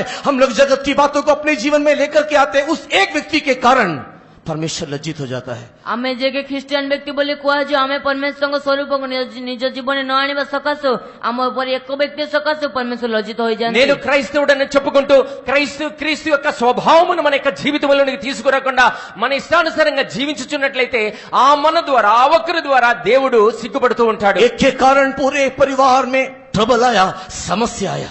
ତେବେ ଗୋଟିଏ ଲୋକ ସକାଶେ ସମ୍ପୂର୍ଣ୍ଣ ଇସ୍ରାଏଲରେ ସେ ସମସ୍ୟା ଆସିଲା। కేవలము ఒక్క మనిషి చేసినటువంటి అపరాధం ద్వారా ఆ కుటుంబం మొత్తం కూడా సమస్యలు ముండిపోయి अगर आप ఉన్నది. उद्धार नहीं पाए होते, अगर आप बपतिस्मा नहीं लिया होता, अगर आप हमारे साथ कम्युनियन नहीं खाए होते, तो आप कुछ भी करते, इस परिवार में समस्या नहीं होता। ଯଦି ଆପଣ ଉଦ୍ଧାର ପାଇନଥାନ୍ତେ, ଯଦି ଆପଣ ବାପ୍ତିସ୍ମ ନେଇନଥାନ୍ତେ, ଯଦି ଆପଣ ଆମ ସହିତ ପ୍ରଭୁ ଖାଇ ନଥାନ୍ତେ, ତେବେ ଆପଣ କିଛି କରିଥିଲେ ମଧ୍ୟ କିଛି ହେଇନଥାନ୍ତା। ఒకవేళ నీవు గనక ఆ రక్షణ పొందకుండా ఉన్నట్లయితే, మాతో సహవాసం చేయకుండా బాప్తిసం పొందకుండా గనక ఉన్నట్లయితే నీ యొక్క కుటుంబంలో నీకు ఎటువంటి సమస్య రాదు. लेकिन परमेश्वर के प्रिय लोगों, उद्धार पाने के बाद, बपतिस्मा लेने के बाद, प्रेरितों के संगति में आने के बाद, इस मंडली में कम्युनियन सर्विस में सहभागी होने के बाद, अगर एक व्यक्ति भी उसमें से कोई गलत मार्ग में जाता है, पूरा परिवार को उसका कष्ट होता है। ଯଦି ଉଦ୍ଧାର ପାଇବା ପରେ ପ୍ରେରିତ ମାନଙ୍କ ସଭାଗତିରେ ଆସିବା ପରେ ବାପ୍ତିସ୍ମ ନେବା ପରେ ଯଦି ଗୋଟିଏ ବ୍ୟକ୍ତି ପାପ କରେ, ତେବେ ସମସ୍ତ ମଣ୍ଡଳୀକୁ ଅସୁବିଧା ସମ୍ମୁଖୀନ అయితే దేవుని ହୋଇଥାଏ। ప్రియులారా, ఏ వ్యక్తి అయితే తన యొక్క మారు మనసు పొంది రక్షణ పొందుతాడో, నీటి బాప్తిస్మాన్ని పొందుతాడో, హోలీ కమ్యూనియన్ లో భాగస్థుడై అవుతాడు, మా పరిశుద్ధుల యొక్క సహవాసంలో ఉంటాడు, అటువంటి వారిలో ఒక్కరు గనక త్రోవ తప్పి పాపం గనక చేసినట్లయితే ఆ కుటుంబం అంతా కూడా శ్రమల పాలవుతూ एक एक ఉంటుంది. व्यक्ति परमेश्वर से दूर जाने के समय में परमेश्वर का सिर झुक जाता है। ଜଣେ ଜଣେ ବ୍ୟକ୍ତି ପରମେଶ୍ୱରଙ୍କ ଦୂରକୁ ଯିବା ସମୟରେ ପରମେଶ୍ୱରଙ୍କ ମୁଣ୍ଡ ତଳକୁ ହୋଇଥାଏ। ఒక వ్యక్తి గనక పాపము చేసి దూరముగా గనక వెళ్ళినట్లయితే దేవునికి తలముప్పులు తెచ్చినటువంటి एक వాడు व्यक्ति అవుతాడు. परमेश्वर की आराधना नहीं करने से परमेश्वर का सिर झुक जाता है। ଜଣେ ବ୍ୟକ୍ତି ପରମେଶ୍ୱରଙ୍କ ଆରାଧନା ନ କଲେ ପରମେଶ୍ୱରଙ୍କ ମୁଣ୍ଡ ତଳକୁ ହୋଇଥାଏ। ఒక వ్యక్తి దేవుని గనక ఆరాధించినట్లయితే దేవునికి తలవంపులు తెచ్చినటువంటి कई వాడు. बार इस बात को ना समझते हम लोग इस बात बोल देते हैं, तुम लोग करो, तुम लोग धर्मी हो, तुम लोग ठीक हो ना, तुम लोग करो, ऐसा हम लोग बोल देते हैं। लेकिन एक व्यक्ति सारी समस्या का कारण है। କିନ୍ତୁ କେତେଥର ଆମେ ସେଇ ବିଷୟକୁ ନ ବୁଝି ଆମେ କହିଦେଉ ତୁମେ ଧନ୍ୟ ଅଟ, ତୁମେ ତ ଧାର୍ମିକ ଅଟ, ତୁମେ ହିଁ କର। କିନ୍ତୁ ଏ ଜଣେ ବ୍ୟକ୍ତି ସକାଶେ ସମସ୍ତ ଅସୁବିଧା ପାଆନ୍ତି। ఇటువంటి విషయాన్ని గ్రహించినటువంటి వారమై నీవు పవిత్రుడువు, నీవు మంచివాడువు, నీవు ప్రార్థన చెయ్యని మనము గనక వెనకాడినట్లయితే మన యొక్క కుటుంబము మనమందరం కూడా దేవుని అవమానపరిచినటువంటి వారు. बोलना कितना आसान है, मैं पीछे हट गया, तुम लोग को जो करना है करो, मैं आराधना में नहीं आऊंगा, मैं तुम्हारे साथ सहभागिता नहीं लूंगा, मैं मन मर्जी संसार में जीऊंगा। बोलना आसान है, लेकिन आपको नहीं मालूम इस शरीर में, इस परिवार में, इस यीशु मसीह की देह में कितना दर्द होता है। ତେବେ ଆପଣଙ୍କୁ କହିବା ପାଇଁ ସହଜ ଲାଗୁଥିବ ଯେ ମୁଁ ପଛ କଟିଗଲି ତୁମମାନେ କର, କିନ୍ତୁ ଏଇ ଆପଣଙ୍କୁ ଜଣାଥିବ ଯେ ଏଇ ଶରୀରରେ, ଏଇ ଯୀଶୁଖ୍ରୀଷ୍ଟଙ୍କ ଦେହରେ, ଏଇ ମଣ୍ଡଳ ପରିବାରରେ କେତେ ବେଦନା ହେଉଥିବ। ఒకవేళ నీవు గనక నేను వెనకబడినటువంటి వాడను, నేను త్రోవ తప్పినటువంటి వాడను, నేను పనికి వాళ్ళను, కేవలం నీవు మాత్రమే ప్రార్థన చేసుకుంటూ వెళ్ళు అని గనక చెప్పినట్లయితే యేసుక్రీస్తు యొక్క శరీరమైనటువంటి మనలో ఎంత దుఃఖము బాధ కలుగుతుందో మీకు అర్థం కాదు. इस दर्द को समझने के लिए परमेश्वर ने एक बहुत ही भयंकर काम किया। ते ଏଇ କଷ୍ଟକୁ ବୁଝିବା ନିମନ୍ତେ ପରମେଶ୍ୱର ଏକ ବହୁତ ଭୟଙ୍କର କାର୍ଯ୍ୟ କଲେ। ఇటువంటి బాధను మనం అర్థం చేసుకునే నిమిత్తము దేవుడు ఒక గొప్ప కార్యాన్ని అక్కడ చేసి ఉన్నాడు. मुझे नहीं मालूम कि आप लोग में से कितने लोग इसको समझ पाएंगे। ମୋତେ ଜଣାନାହିଁ ଯେ ଆପଣମାନ ମଧ୍ୟ କେତେ ଲୋକ ଏହାକୁ ବୁଝିପାରିବେ। మీలో ఎంతమంది దీన్ని గ్రహించి ఉన్నారో నాకైతే తెలియదు, కానీ लेकिन उस परमेश्वर की महान प्रेम को समझने के लिए हमारे कारण इस परिवार में नष्ट नहीं आना, कि हम खुद भी नष्ट नहीं होना, समझाने के लिए परमेश्वर ने इस आंखों की तराई में एक आशा का द्वार खोला है। ତେବେ ସେଇ ମହାନ ପରମେଶ୍ୱରଙ୍କ ପ୍ରେମକୁ ବୁଝିବା ନିମନ୍ତେ ଆମ ସକାଶୁ ଆମ ପରିବାରରେ କଷ୍ଟ ନ ଆସିବା ପାଇଁ, ଆମକୁ କଷ୍ଟ ନ ହେବା ପାଇଁ ସେ ଆଖର ଉପତ୍ୟକାରେ ପରମେଶ୍ୱର ଏକ ଆଶା రଖିଲେ। అటువంటి మనము మన యొక్క జీవితం ద్వారా మన యొక్క కుటుంబానికి అనేకులకు ఏ రీతిగా అయితే శ్రమను కలుగ చేస్తున్నాటో, అటువంటి శ్రమలో దేవుడు ఒక నిరీక్షణ ద్వారమును ఆకోరు లోయలో మనకు కలగ చేయడం ద్వారా దేవుని యొక్క ప్రేమను వెల్లడి చేస్తూ ఉన్నాడు. ट्रबल को दूर करने के लिए, इस समस्या को निवारण करने के लिए परमेश्वर ने एक द्वार रखा हुआ है। ତେବେ ସେ ସମସ୍ୟାକୁ ନିବାରଣ କରିବା ନିମନ୍ତେ, ସମସ୍ୟାକୁ ଦୂର କରିବା ନିମନ୍ତେ ପରମେଶ୍ୱରକୁ ଦ୍ୱାର ఈ ରଖିଅଛନ୍ତି। సమస్యల నుండి బయటపడే నిమిత్తము, ఈ సమస్య నుండి మనము జయించే నిమిత్తము దేవుడు ఒక ద్వారమును మనకు ముందుగా తెలియచేసి ఉన్నాడు. और उसकी गहराई को नापने के लिए परमेश्वर ने पता है क्या किया? ସେ ଗଭୀରତାକୁ ମାପିବା ନିମନ୍ତେ ପରମେଶ୍ୱର ଜଣାଅଛି କଣ କଲେ। అటువంటి గంభీరతను లోతును తెలుసుకునేలా దేవుడు ఏమి చేశాడో తెలుసా? परमेश्वर की प्रेम की गंभीरता को समझाने के लिए पता है परमेश्वर ने कितना बड़ा, कितना भयंकर एक बोल्ड स्टेप लिया। ଜଣାଅଛି ପରମେଶ୍ୱର ସେ ଗଭୀର ବିଷୟକୁ ବୁଝାଇବା ନିମନ୍ତେ ସେ କେତେ ବଡ, କେତେ ଭୟଙ୍କର ବିଷୟ କଲେ। దేవుని యొక్క ప్రేమ యొక్క లోతుని మనము గ్రహించే నిమిత్తము ఆ దేవుడు ఎంత గొప్ప భయంకరమైనటువంటి నిర్ణయాన్ని తీసుకున్నాడో మీకు తెలుసా? परमेश्वर के बहुत नाम की महिमा होवे। ପରମେଶ୍ୱରଙ୍କ ପବିତ୍ର నామର ଘୋର ప్రభు నామానికి మహిమ కలుగును గాక. परमेश्वर ने एक भविष्यवक्ता को बोला कि जा करके एक वेश्या को विवाह कर। તે પરમેશ્વરକୁ భవిష్యత్తు భక్త କହିଲେ ଯେ ତୁମେ ଯାକ ବେଶ୍ୟାକୁ ବିବାହ କର। దేవుడు చెబుతున్నాడు, ఒక ప్రవక్తను పిలిచి నీవు వేశ్య దగ్గరికి వెళ్ళు.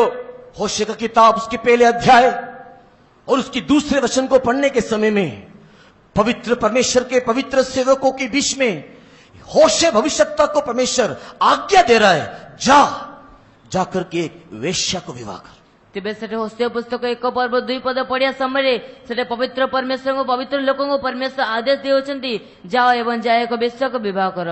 హోషేయ గ్రంథము 1వ అధ్యాయం 2వ వచనములు కనుక చూసినట్లయితే పరిశుద్ధ సింహాసనం మీద పరిశుద్ధ దేవుడైనటువంటి యెహోవా ప్రవక్త అయిన యెహోషియాను పిలిచి చెబుతూ ఉన్నాడు, నీవు వెళ్లి ఒక వేశ్యను పెండ్లాడు। आप उस पहले अध्याय को पढ़ करके देखिए, होशे को कतई आग्रह नहीं था कि उस वेश्या को वो विवाह करे। ତେବେ ଆପଣ ପ୍ରଥମ ଅଧ୍ୟାୟ ପଢିକି ଦେଖନ୍ତୁ, ହୋସେଆ କେବେ ଆଗ୍ରହ ନଥିଲା ଯେ ସେ ବିବାହକୁ ବେଶ୍ୟାକୁ ବିବାହ କରିବେ। మీరు గనక జాగ్రత్తగా గమనించినట్లయితే హోషేయకి ఎటువంటి ఆలోచన కూడా లేదు ఒక వేశ్యను పెళ్లి చేసుకునే విషయమై। लेकिन परमेश्वर उसको जोर दे रहा है, परमेश्वर उसको जबरदस्ती कर रहा है कि जा करके उसको विवाह कर। ତେବେ କିନ୍ତୁ ପରମେଶ୍ୱର ତାଙ୍କୁ ଜବରଦସ୍ତି କରୁଅଛନ୍ତି, ଯାଅ ସେ ବେଶ୍ୟାକୁ ବିବାହ କର। అయితే దేవుడు బలవంతం చేస్తూ ఉన్నాడు, దేవుడు ఆజ్ఞాపిస్తున్నాడు, నీవు వెళ్లి ఒక వేశ్యను నువ్వు పెళ్లి చేసుకో। पता है क्यों? ଜଣାଅଛି କଣ ପାଇଁ? ఎందుకో తెలుసా? क्योंकि ये वेश्या जो हमारे जीवन को दिखाता है, क्योंकि हम जो जगत को प्रेम करते हैं व्यभिचारिणी के समाने करके याकूब की किताब 4 अध्याय के 4 वचन में लिखा हुआ है। କାରଣ ଏଇ ଜୀବନ ଯାକେ ବେଶ୍ୟା ପରେ ଦେଖା ଯେ ଆମେ ଯିଏକି ଜଗତକୁ ପ୍ରେମ କରୁଅଛୁ, ଆମ ଜୀବନ ବିଷୟରେ ବେଶ୍ୟା ବୋଲି ଯାకోବ పుస్తక ଲେଖାଯାଇଅଛି। ఎందుకనగా ఈ యొక్క రాయబడినటువంటి వేశ్య మన యొక్క జీవితాన్ని చూపిస్తూ ఉన్నది। ఎవరైతే ఈ లోకమును ప్రేమిస్తారో, ఈ లోకస్సులతో సుఖభోగాలతో ఉంటారో వారు వేశ్యతో సమానులై ఉంటారు। जेम्स चैप्टर 4 वर्स 4 को पढ़ करके देखिए, हे व्यभिचारिणियों, हे व्यभिचारियों, तुम्हें किसने कह दिया कि इस जगत के साथ मित्रता करो? ତେବେ ଯାକୋବ ତାର 4 ପର୍ବ 4 ପଦ ପଢି ଦେଖନ୍ତୁ, ସେଠି ଲେଖା ଅଛି, ହେ ବେବିଚାରୀ ମାନେ ତୁମକୁ କିଏ କହିଲା ଯେ ଜଗତ ସହିତ మిత్రత କର? యాకోబు రాసిన 4వ పత్రిక 4వ అధ్యాయం 4వ వచనములో రాయబడుతున్నది, ఓ వ్యభిచారులారా, ఈ లోకముతో స్నేహము దేవునితో వైరమని మీకు తెలియదా అని చెబుతూ ఉన్నాడు। परमेश्वर के बहुत नाम की महिमा होवे, పరమేశ్వరుని పవిత్ర నామమున గౌరవ ప్రభునామానికి మహిమ కలుగును గాక। लेकिन हमारे अंदर उस गंदा स्वभाव होने के कारण संडे संडे आते हैं और हम लोग मंडे मंडे भूल जाते हैं। କିନ୍ତୁ ଆମ ଦେଶରେ ମନ୍ଦ ସ୍ୱଭାବ ଥିବା ସକାଶୁ ଆମେ ରବିବାର ଆସୁ ଏବଂ ସୋମବାରକୁ ଭୁଲି ଯାଉ। అందుచేతనటువంటి స్వభావము మనందరిలో ఉన్నది కనుక ఆదివారం వస్తున్నాము, సోమవారం దినం దాన్ని మర్చిపోతూ ఉన్నాం। हम लोग ही हैं वो आखोर की तराई में मरने वाले आखान। ତେବେ ଆମେ ହିଁ ଅଟୁ ସେଇ ଆଖର ଉପତ୍ୟକାରେ ଥିବା ସେ ଆଖାର। అటువంటి ఆకోరు లోయలో చనిపోతున్నటువంటి ఆ ఆకాను నేను మీరై ఉన్నాము। परमेश्वर के बहुत नाम की महिमा होवे, పరమేశ్వరుని పవిత్ర నామమున గౌరవ ప్రభునామానికి మహిమ కలుగును గాక। हम लोग जो गोलगोता से बुलाए गए और सियोन यरूशलेम के जाने के रास्ते में इस तराई के मार्ग में परमेश्वर हमको लेकर के जा रहा है। ते ଆମେ ଯିଏକି ସେ ଗୋଲଗତାର ଆହ୍ୱାନ କରାଯାଇଅଛୁ ଏବଂ ସେ ସିଓନ ଜେରୁସାଲେମକୁ ଯିବା ନିମନ୍ତେ ପରମେଶ୍ୱର ସାହାଯ୍ୟ କରୁଅଛନ୍ତି। అందుచేతనే గొల్గొతా రక్షణ దినము మొదలుకొని సియోను యెరూషలేము పర్వతానికి మధ్యలో వెళుచుండగా ఈ ఆకోరు లోయ అనేటువంటి బాధ లోయలో మనం వెళుచున్నాం। लेकिन आज इस सुबह के वक्त में परमेश्वर क्या कहना चाह रहा है? କିନ୍ତୁ ଆଜି ସକାଳ ସମୟରେ ପରମେଶ୍ୱର କଣ କହିବା ପାଇଁ ଚାହୁଁଛନ୍ତି? అయితే ఈ సందర్భంలో దేవుడైన యెహోవా ఏమి చెబుతూ ఉన్నాడు? बारंबार जो जगत को प्रेम करके जो वेश्यागमन करते हुए दिखाई दे रहा है, ତୁମେ ଯୋଉ ବାରମ୍ବାର ଜଗତକୁ ପ୍ରେମ କରି ବେଶ୍ୟା ଗମନ କରି ଦେଖାଯାଉଛ, నీవు మాటి మాటికి ఈ లోకము వైపు వెళుతూ ఒక వేశ్యలాగా నీవు కనిపిస్తూ ఉన్నావు। तू जो पाप कर रहा है परमेश्वर को शर्मिंदा कर रहा है। ତୁମେ ଯୋଉ ପାପ କରି ପରମେଶ୍ୱରଙ୍କୁ ଲଜ୍ଜିତ କରୁଅଛ, నీవు పాపము చేయడం ద్వారా దేవుని సిగ్గుపడేలా చేస్తూ मैं ఉన్నావు। तुझे मरुभूमि में लेकर के जाऊंगा, ମୁଁ ତୁମକୁ ପ୍ରାନ୍ତରରେ ନେଇଯିବି, నిన్ను అరణ్య మార్గముల గుండా తీసుకుని मैं వెళతాను, तुझे दुख के मार्ग में ले जाऊंगा, ମୁଁ ତୁମକୁ ଦୁଃଖର ମାର୍ଗରେ ନେଇଯିବି, నేను నిన్ను దుఃఖపు మార్గముల గుండా తీసుకుని వెళతాను, सुख से विलास से दूर ले जाऊंगा, ସୁଖ ବିଳାସରୁ ତୁମକୁ ଦୂରରେ ନେଇଯିବି, సుఖ విలాసములకు దూరముగా నిన్ను తీసుకుని तुझे వెళతాను, अंधकार के मार्ग से मृत्यु की तराई से लेकर के जाऊंगा, ତୁମକୁ ଅନ୍ଧକାରର ମାର୍ଗରେ ସେ ମୃତ୍ୟୁର ଉପତ୍ୟକା ନେଇଯିବି, నిన్ను అంధకారపు మార్గములో మృత్యు మార్గములో నిన్ను తీసుకుని వెళతాను। तू जान लेना कि उस समय में तू खुड़खुड़ाना नहीं है, ଆଉ ତୁମେ ଜାଣିନାହ ଯେ ସେହି ସମୟରେ ବଚସା କରିବାର ନାହିଁ। అటువంటి సమయంలో నీవు గొణగకూడదు అని నువ్వు అర్థం చేసుకోవాలి। उस आखोर की तराई तेरे जीवन में इसके लिए आया क्योंकि तू ट्रबलसम है, तू समस्या बनाने वाला व्यक्ति है। ସେ ଆଖରର ଅନୁଭବ ତୁମ ଜୀବନ ଏଥିପାଇଁ ଆସିଲା କାହିଁକି ନା ତୁମେ ସମସ୍ୟା ఉత్పన్నకారి ଅଟ। ఈ ఆకోరు లోయ అనుభవం నీ యొక్క జీవితంలో ఎందుకు వచ్చినదో తెలుసా? నీవు ఆ పాపము చేసినటువంటి అనుభవంలో ఉన్నావు కనుక। लेकिन 15 वचन में क्या लिखा हुआ है? କିନ୍ତୁ 15 ପଦରେ କଣ ଲେଖାଯାଇଅଛି? అయితే 15వ వచనం వచనములో ఏమి రాయబడి ఉన్నది? मैं तुझे उस दुख के मार्ग में, तराई के मार्ग में ले जाने के समय में, ମୁଁ ତୁମକୁ ସେ ଦୁଃଖର ମାର୍ଗ ସେ ଉପତ୍ୟକାର ମାର୍ଗରେ ନେଇଯିବା అయితే ସମୟରେ ఆ లోయలో గుండా, ఆ బాధపు లోయలో గుండా తీసుకుని వెళ్ళేటప్పుడు मैं तुझे एक दाख की बारी दूंगा। ମୁଁ ତୁମକୁ ଏକ ଦାକ୍ଷା କ୍ଷେତ୍ର ଦେବି। అయితే ఒక ద్రాక్ష గుత్తులను నీకు ఇస్తాను। मैं तुझको एक दाख की बारी दूंगा करके होशे 2:15 में लिखा हुआ है। ते ମୁଁ ତୁମକୁ ଏକ ଦାକ୍ଷା କ୍ଷେତ୍ର ଦେବି ବୋଲି ହୋଶେୟ 2:15 ଲେଖାଯାଇଅଛି। ఆ హోషేయ గ్రంథం 2వ అధ్యాయం 15వ వచనములో రాయబడి ఉన్నది, నీకొక ద్రాక్ష గుత్తులను ఇస్తాను అని। वो परमेश्वर के नाम की महिमा होवे। परमेश्वरଙ୍କ ନାମର ଗୌରବ ହେଉ। ప్రభు నామానికి మహిమ కలుగును గాక। मैं तुझे दूंगा किंतु तू लेगा क्या? ते ମୁଁ ତୁମକୁ ଦେବି କିନ୍ତୁ ତୁମେ ନେବ କି? నేను నీకైతే ఇస్తాను, అయితే నువ్వు తీసుకోగలుగుతావా? मैं दूंगा लेकिन तू लेगा क्या? ମୁଁ ତୁମକୁ ଦେବି କିନ୍ତୁ ତୁମେ ନେବ କି? నేను నీకు ఇస్తాను, అయితే నువ్వు తీసుకుంటావా? मैं तुझे दाख की बारी दूंगा लेकिन तू लेगा क्या? ମୁଁ ତୁମକୁ ଦ୍ରାକ୍ଷାର କ୍ଷେତ୍ର ଦେବି କିନ୍ତୁ ତୁମେ ନେବ କି? నేను నీకు ద్రాక్షారసమును ఇస్తాను, నీవు తీసుకుంటావా? प्रभु देता है, हम लेते नहीं है। ପ୍ରଭୁ ଦିଅନ୍ତି କିନ୍ତୁ ଆମେ ନେଉନାହୁଁ। దేవుడు ఇస్తాడు, మనం తీసుకోము। परमेश्वर के नाम की महिमा होवे। परमेश्वरଙ୍କ ନାମର ଗୌରବ ప్రభు ହେଉ। నామానికి మహిమ కలుగును दाख గాక। की बारी कलीसिया को दिखाता है। ସେ ଦ୍ରାକ୍ଷାର କ୍ଷେତ୍ର ମଣ୍ଡଳୀକୁ ଦେଖାଉଛି। ద్రాక్ష తోట సంఘమును చూపిస్తూ ఉన్నది। कलीसिया में कई प्रकार का नियम रखा हुआ है। ମଣ୍ଡଳୀରେ କେତେ ପ୍ରକାର ନିୟମ ରଖାଯାଇଅଛି। ఆ సంఘములో అనేకమైనటువంటి నియమాలు ఉంచబడి ఉన్నాయి। ये नियम इसके लिए रखा कि तू दोबारा पाप नहीं करना। ତେବେ ସେ ନିୟମ ଏଥି ନିମନ୍ତେ ରଖାଯାଇଅଛି ଯେ ତୁମେ ଦ୍ୱିତୀୟ ଥର ପାପ କର ନାହିଁ। నీవు మరలా పాపము చేయకుండా ఉండే నిమిత్తము ఆ నియమములు ఉంచబడి ఉన్నాయి। तुझे दाख की बारी इसके लिए या कि तू दोबारा अपने जवानी के समय में लौट जाना, अर्थात पहली अवस्था में लौट जाना।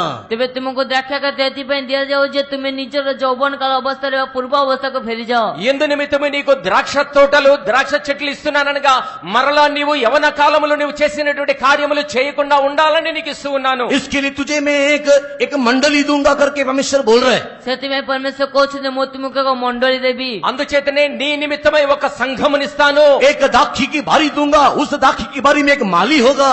ତେବେ ସେ ତୁମକୁ ଏକ ଦ୍ରାକ୍ଷା କ୍ଷେତ୍ର ଦେବି ଯେଉଁ ଦ୍ରାକ୍ଷା କ୍ଷେତ୍ର ଏକ ମାଳି ଥିବେ। అందుచేతనే నీకు ద్రాక్ష చెట్లను ఇస్తాను, ఆ ద్రాక్ష చెట్లకి నీవు మాలిగా ఉంటావు। वो माली तेरे लिए दिन रात प्रार्थना करेगा।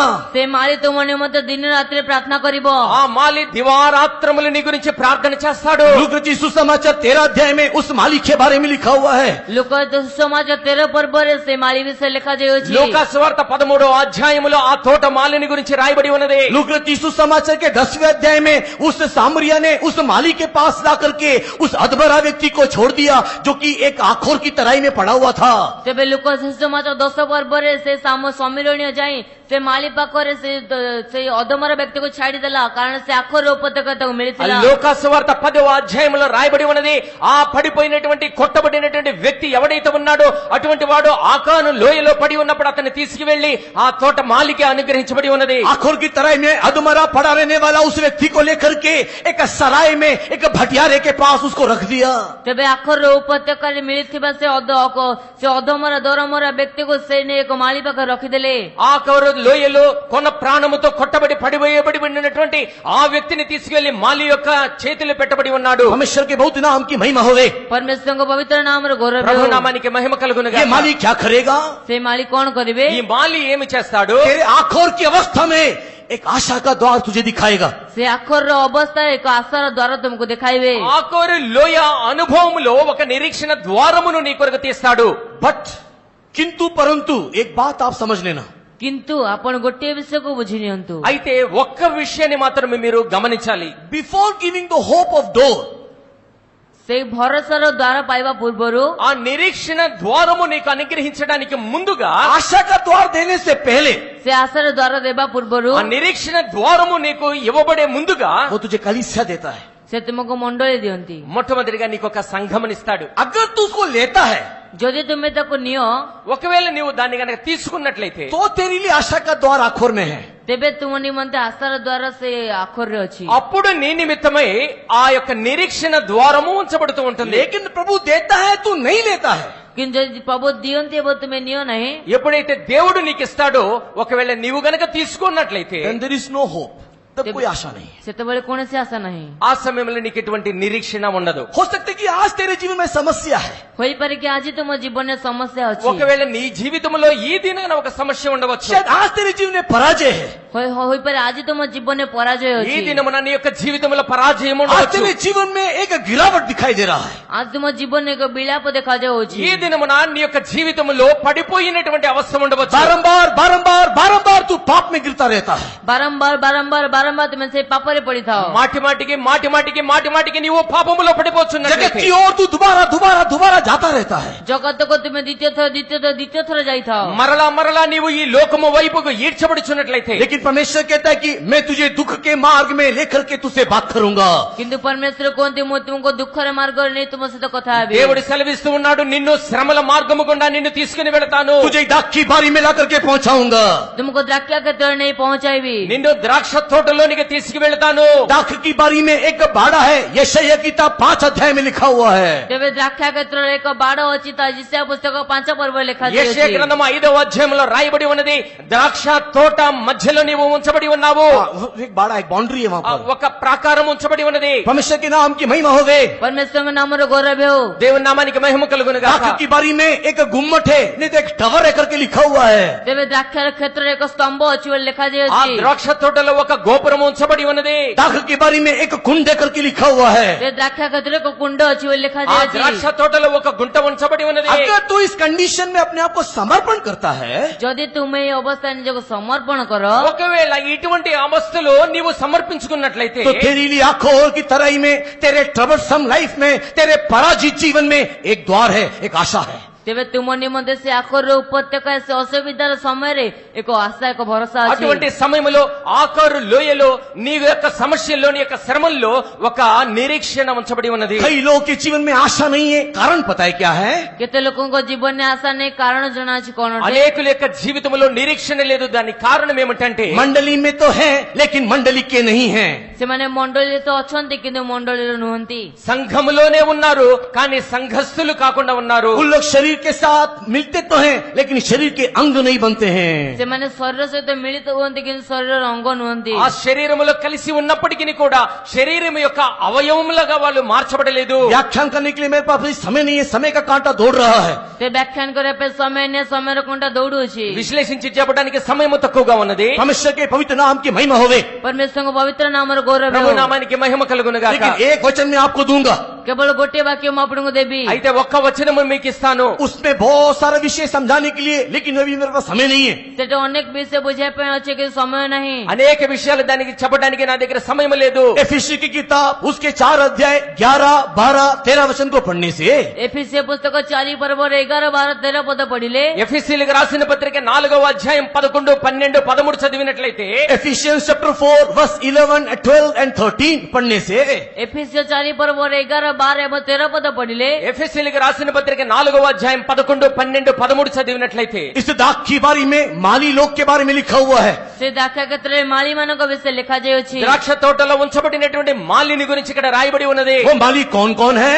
ସେ ମାଳି କିଏ କିଏ ଅଟନ୍ତି? ఆ మాలి ఎవరెవరై ఉన్నారు? वो माली प्रेरित है करके लिखा हुआ है। ସେ ମାଳି ମାନେ ପ୍ରେରିତ ବୋଲି ଲେଖାଯାଇଅଛି। వారు అపొస్తలులు అని చెప్పబడి वो ఉన్నది. भविष्यताएं करके लिखा हुआ है। ସେ ଭାଓବାଦୀ ବୋଲି ଲେଖାଯାଇଅଛି। ప్రవక్తలని రాయబడి ఉన్నది. वो सुसमाचार के प्रचारक करने वाले करके लिखा हुआ है। ସେମାନେ ସୁସମାଚାରର ପ୍ରଚାରକ ବୋଲି ఆ ଲେଖାଯାଇଅଛି। సువార్తను ప్రకటించేటువంటి వారు అని రాయబడి ఉన్నది. वो रखवाले हैं करके लिखा हुआ है। ଆଉ ସେମାନେ ପାଳକ ବୋଲି ଲେଖାଯାଇଅଛି। వారు కాపరులుగా చెప్పబడి ఉన్నది. वे लोग शिक्षा देने वाले शिक्षक है करके लिखा हुआ है। ସେମାନେ ଶିକ୍ଷକ ସ୍ୱରୂପ ଅଟନ୍ତି ବୋଲି ଲେଖାଯାଇଅଛି। వారు ఉపదేశకులు అని చెప్పబడి ఉన్నది. ये 5 प्रकार के लोग इसको मालिक के रूप में दिया हुआ है। ତେବେ ସେ 5 ପ୍ରକାର ଲୋକ ସେ ମାଳି ସ୍ୱରୂପ ଦିଆଯାଇଅଛନ୍ତି। ఇటువంటి 5 విధములైనటువంటి వారు పరిచర్య ధర్మ చేసేవారు చెప్పబడి ఉన్నది. ये 5 प्रकार के लोग एक ही प्रतिष्ठा में जीते हैं। ତେବେ ସେ 5 ପ୍ରକାର ଲୋକ ଗୋଟିଏ ପ୍ରତିଷ୍ଠାରେ ବଞ୍ଚନ୍ତି। ఈ 5గురు కూడా ఒకే విధమైనటువంటి పరిచర్య ధర్మ కలిగి ఉన్నారు. एक ही प्रतिष्ठा में, एक ही प्रतिष्ठा में, एक ही समर्पण में, एक ही उपदेश में जीने वाले लोग हैं। ସେମାନେ ଗୋଟିଏ ପ୍ରତିଷ୍ଠାରେ, ଗୋଟିଏ ସମର୍ପଣ, ଗୋଟିଏ ଉପଦେଶରେ ବଞ୍ଚୁଥିବା ଲୋକ।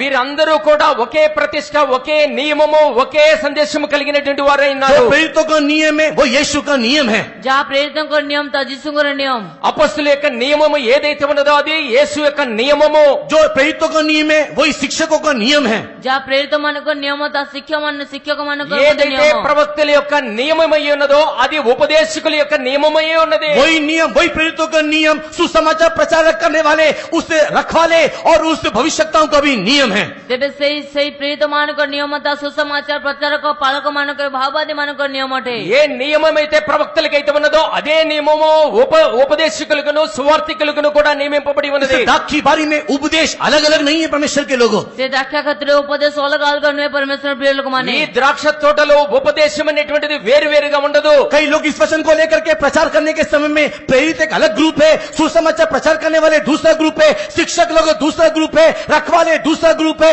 और इस प्रकार ग्रुप को लोग अलग अलग कर देते हैं। କେତେ ଲୋକମାନେ ପ୍ରଚାର କରିବା ସମୟରେ ପ୍ରେରିତ ମାନେ ଭିନ୍ନ ଦଳ ପାଳକ ମାନେ ଭିନ୍ନ ଦଳ ସେ ସୁସମାଚାର ପ୍ରଚାରକ ମାନେ ଭିନ୍ନ ଦଳ କରି ଦଳ ଭିନ୍ନ କରିଥାନ୍ତି। అందుచేతనే చాలా మంది ఈ యొక్క వాక్యముని చెప్పేటప్పుడు వారు అనేక విధాలుగా చెబుతూ ఉంటారు. అపోస్తలులు ఒక గ్రూపు, బోధకులు ఒక గ్రూపు, ప్రవక్తలు అనేటువంటి వారు వేరువేరుగా ఉన్నారని ప్రకటిస్తూ ఉంటారు. आपके घर में अगर स्वामी बोलता है कि मेरा बेटा जो है वो डॉक्टर बनेगा और आपकी पत्नी बोलती है कि मेरा बेटा जो है वो एक इंजीनियर बनेगा, तो आपका बेटा चपरासी के अलावा कुछ नहीं बनेगा। ତେବେ ଯେତେ ଆପଣ ବାପା ହେଲେ ଆପଣଙ୍କ ପୁଅଙ୍କୁ ଆପଣ କହନ୍ତି ଯେ ମୋ ପୁଅ ଡକ୍ଟର ହେବ, କିନ୍ତୁ ମା କୁହନ୍ତି ଯେ ପୁଅ ଇଞ୍ଜିନିୟର ହେବ, କିନ୍ତୁ ଆପଣଙ୍କ ପୁଅ ସେ ଚପରାସି ହେବା ଛଡା ଅନ୍ୟ କିଛି ହେବ ନାହିଁ। ఒకవేళ ఒకే కుటుంబంలో తండ్రి గనక తన పిల్లవాడు డాక్టర్ అవుతాడని చెప్పినప్పుడు అదే తల్లి అదే కుమారుని గనక ఇంజనీర్ అవుతాడని గనక వేరు ఆలోచనలు గనక కలిగి చేసినట్లయితే అతడు డాక్టర్ గాని ఇంజనీర్ కాకుండా వేరేదిగా తక్కువ వాడిగా क्योंकि वो खुद कंफ्यूज हो जाएगा, उसका बेटा खुद कंफ्यूज हो जाएगा, पापा का सुने मम्मी का सुने। କାରଣ ତାଙ୍କ ପୁତ୍ର ନିଜେ ଦ୍ୱନ୍ଦ୍ୱରେ ପଡିଯାଏ ଯେ ବାପାଙ୍କର ଶୁଣିବି ନା ମାଙ୍କର କଥା ଶୁଣିବି। తండ్రి మాట వినాలో తల్లి మాట వినాలో అర్థము కాక పిల్లవాడు కన్ఫ్యూజన్ అయిపోతాడు. परमेश्वर के नाम की महिमा होवे। परमेश्वरଙ୍କ नामର गौरव हो। ప్రభు నామానికి మహిమ इस కలుగును दाख గాక. की बारी में दिखाई देने वाली ये 5 प्रकार के सेवकों का अगर प्रतिष्ठा, अगर शिक्षा, अगर उपदेश में, अगर सोच और विचारों में भिन्नता है तो कैसे एक पुरुष एक मसीह में एक व्यक्ति को कैसे उपस्थापित करेंगे। ଯଦି ଏ ପାଞ୍ଚ ପ୍ରକାର ବ୍ୟକ୍ତିଙ୍କ ମଧ୍ୟରେ ଯଦି ଭିନ୍ନ ଭିନ୍ନ ଉପଦେଶ ଭିନ୍ନ ଦଳଭେଦ ଆସିବ ତେବେ ସେମାନେ ଗୋଟିଏ ପ୍ରତିଷ୍ଠା ଗୋଟିଏ ମନୁଷ୍ୟ କିପରି ପ୍ରତିଷ୍ଠା କରିପାରିବେ। ఇక్కడ రాయబడినటువంటి ఐదుగురు యొక్క ప్రతిష్టలు వేరువేరుగా కనుక ఉన్నట్లయితే ఒకే శరీరములో అంగములుగా ఉన్నటువంటి వారు ఒకే శరీరముగా ఏ రీతిగా ఉండగలుగుతారు। इन 5 लोगों का एक ही प्रतिष्ठा और एक ही उपदेश होने के कारण 13 वचन में लिखा हुआ है विश्वास की एकता में, परमेश्वर के पुत्र की पहचान की एकता में आकर के उसके समान अर्थात यीशु के समान पूरी डील और ढोल को प्राप्त करना है। ତେବେ ସେ ପାଞ୍ଚ ଲୋକ ଗୋଟିଏ ପ୍ରତିଷ୍ଠା ଗୋଟିଏ ଉପଦେଶ ଆସିବା ସକାଶୁ 13 ପଦରେ ଲେଖା ଅଛି ସେମାନେ ଏକ ହୋଇ ଖ୍ରୀଷ୍ଟଙ୍କ ପୂର୍ଣ୍ଣତାରେ ଆସିବା ଆବଶ୍ୟକ। అందుచేతనే ఈ ఐదుగురు కూడా ఒకే ప్రతిష్ట ఒకే నియమము గనక కలిగి ఉన్నట్లయితే 12వ వచనములో రాయబడి ఉన్నది ఏకత్వము కలిగి దేవుని యొక్క సంపూర్ణతలో వీళ్ళందరూ కూడా ఏకత్వం కలిగి ఉంటారు। इसी के लिए लिखा हुआ है मैंने दाख की बारी दिया तुमने लिया क्या। ସେଥିପାଇଁ ଲେଖାଯାଇଛି ମୁଁ ଦ୍ରାକ୍ଷା କ୍ଷେତ୍ର ଦେଲି କିନ୍ତୁ ତୁମେ ନେଲ କି। అందుచేతనే చెబుతూ ఉన్నాడు ద్రాక్ష తోటను చెట్లను నీకిచ్చి ఉన్నాను నీవు తీసుకుని ఉన్నావా। मैंने प्रेरितों को दिया तुमने प्रेरितों को लिया क्या। ମୁଁ ପ୍ରେରିତ ମାନଙ୍କୁ ଦେଲି ତୁମେ ପ୍ରେରିତ ମାନଙ୍କୁ ଗ୍ରହଣ କଲ କି। అపొస్తలులను నేను నీకు ఇచ్చి ఉన్నాను నీవు వారిని తీసుకుని ఉన్నావా। मैंने प्रेरितों के उपदेश को दिया तुमने लिया क्या। ମୁଁ ପ୍ରେରିତ ମାନଙ୍କୁ ଉପଦେଶକୁ ଦେଲି କିନ୍ତୁ ତୁମେ ନେଲ କି। అపొస్తలుల యొక్క ఉపదేశమును నీకు ఇచ్చి ఉన్నాను నీవు వారిని తీసుకుని ఉన్నావా। मैंने कहा हे पिता इन्हें क्षमा कर क्योंकि ये नहीं जानते कि क्या कर रहे, तुमने क्षमा लिया क्या। ମୁଁ କହିଲି ଯେ ହେ ପିତା ତୁମେ କ୍ଷମା କର କାରଣ ଏମାନେ ଜାଣିନାହାନ୍ତି କଣ କରୁଛ କିନ୍ତୁ ତୁମେ କ୍ଷମା ନେଲ କି। నేను చెబుతూ ఉన్నాను తండ్రి వీరేమి చేస్తున్నారో వీరు ఎరుగురు కనుక వీరిని క్షమించమని నేను చెప్పి ఉన్నాను అయితే నీవు ఆ క్షమాపణ నీవు పొంది ఉన్నావా। तुमने क्षमा लिया नहीं किंतु उसके छाती में भाले को घोपा।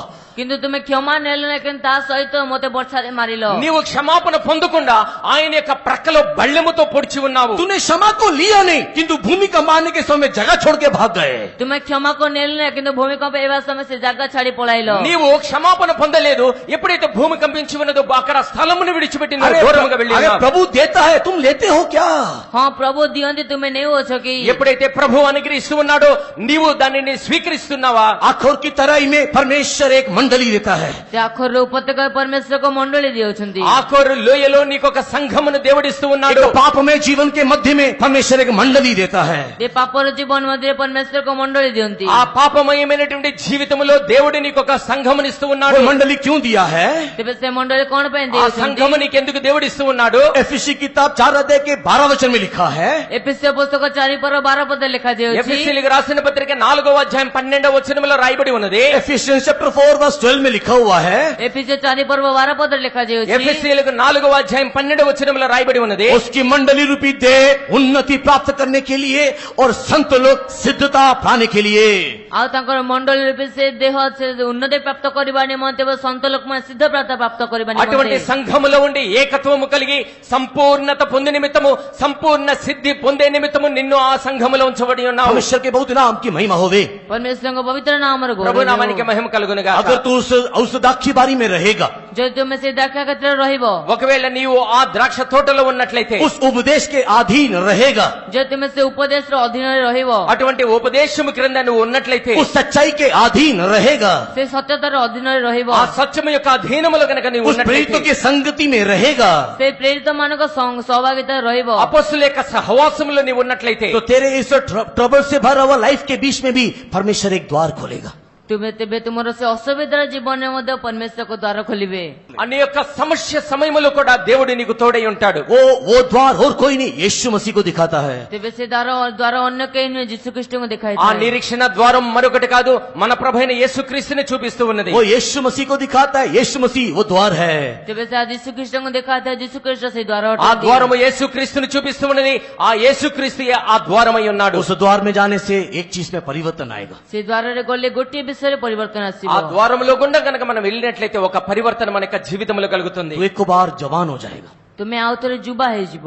మరొక్కసారి మనము యవనమును పొందుతాం। अर्थात पहले के दिन के समान तेरे दिन लौटेंगे।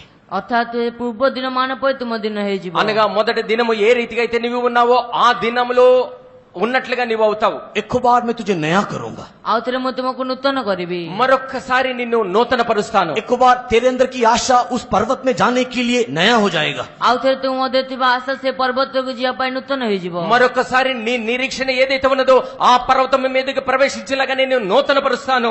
16 वचन में आखिरी विषय लिखा हुआ है, ତେବେ ସେ 16 ପଦରେ ଶେଷ ବିଷୟ ଲେଖାଯାଇଛି। 16వ వచనములో ఆఖరి మాట రాయబడి ఉన్నది। उस अनुभव में तू जाने के समय में ସେଇ ଅନୁଭବରେ ଯିବା ସମୟରେ అటువంటి అనుభవంలో నీవు వస్తున్నప్పుడు तू और मुझे बाली नहीं इशी बुलाएगा। ତୁମେ ମୋତେ ଆହୁରି ବାଲି ନୁହେଁ ଇସି ବୋଲି କହିବ। ఆ సమయంలో నీవు బయలు అని చెప్పవు కానీ పురుషుడు అని నీవు చెబుతావు। तू मुझे बाली नहीं इशी बुलाएगा करके लिखा हुआ है। ତୁମେ ମୋତେ ବାଲି ନୁହେଁ କିନ୍ତୁ ଇସି ଡାକିବ ବୋଲି କୁହାଯାଇଛି। బయలు అని చెప్పకుండా నీవు పురుషుడు లేదంటే భర్తగా చెబుతావు। बाली का मतलब क्या है? ସେ ବାଲିର ଅର୍ଥ କଣ ଅଟେ? బయలు అని చెప్పబడినప్పుడు मैं तेरा मास्टर हूँ, ଆଉ ମୁଁ ତୁମର କର୍ତ୍ତା ଅଟେ, నీవు నా యజమానుడవు, हाँ मैं तेरा स्वामी हूँ। ମୁଁ ତୁମର ସ୍ୱାମୀ ଅଟେ। నీవు నా స్వామివి। और स्वामी और दास का रिलेशन पता है क्या है? ତେବେ ସେ ସ୍ୱାମୀ ଏବଂ ଦାସର ସମ୍ପର୍କ ଜଣାଅଛି କଣ ଅଟେ? యజమానుడు దాసుడికి ఉన్నటువంటి స్వభావం ఏమిటంటే हाँ, स्वामी ने तो एक मास्टर और एक सर्वेंट का रिलेशन क्या है? ତେବେ ଜଣେ ସେଇ କର୍ତ୍ତା ଏବଂ ଜଣେ ଦାସର ସମ୍ପର୍କ କଣ ଅଟେ? ఒక యజమానికి దాసుడికి మధ్యలో ఉన్నటువంటి స్వభావముల తేడా ఏమిటంటే अगर ये व्यक्ति स्वामी है ଯଦି ଏଇ ବ୍ୟକ୍ତି ସ୍ୱାମୀ ଅଟନ୍ତି ఒకవేళ ఈ వ్యక్తి యజమానుడైనట్లయితే और अगर मैं उसका दास हूँ, ଆଉ ଯଦି ମୁଁ ତାଙ୍କ ଦାସ ଅଟେ, ఒకవేళ ఆయన దాసుడిగా ఉన్నట్లయితే अगर मेरे जीवन में आखोर आता है, ଯଦି ମୋ ଜୀବନରେ ଆଖର ଆସିଥାଏ, ఒకవేళ ఆ జీవితంలో ఆకోరు గనక వచ్చినట్లయితే अगर मेरे जीवन में मैं कोई गलती करता हूँ, ଯଦି ମୋ ଜୀବନରେ ମୁଁ କୌଣସି ଭୁଲ କରେ, ఒకవేళ ఆయన జీవితంలో గనక తప్పు గనక చేసినట్లయితే तो ये मास्टर ये स्वामी अपने दास के प्रति गुस्सा ताड़ना दंड का आज्ञा देगा। ତେବେ ସେ କର୍ତ୍ତା ନିଜ ଦାସ ପ୍ରତି ସେ ନିନ୍ଦା ସେ ତାଡ଼ନା ଏବଂ କଷ୍ଟ ଦେବ। అప్పుడు ఆ యజమానుడు ఆ దాసుని విషయమై శిక్షిస్తాడు, దండిస్తాడు, కోపగించుకుంటాడు। लेकिन उसी समय में କିନ୍ତୁ ସେଇ సమୟରେ అయితే అదే సమయంలో अगर ये एक इशी है अर्थात पति है, हस्बैंड है, ଯଦି ସେ ଇସି ବା ଏକ ସ୍ୱାମୀ ଅଟନ୍ତି, అదే సమయంలో అతను గనక ఒక భర్త అయినట్లయితే, अगर मैं उसका पत्नी हूँ, ଯଦି ମୁଁ ତାଙ୍କ పତ୍ନୀ ଅଟେ, ఎవరైతే భార్య అయి ఉంటారో मैं गलती करने से भी वो सहेगा।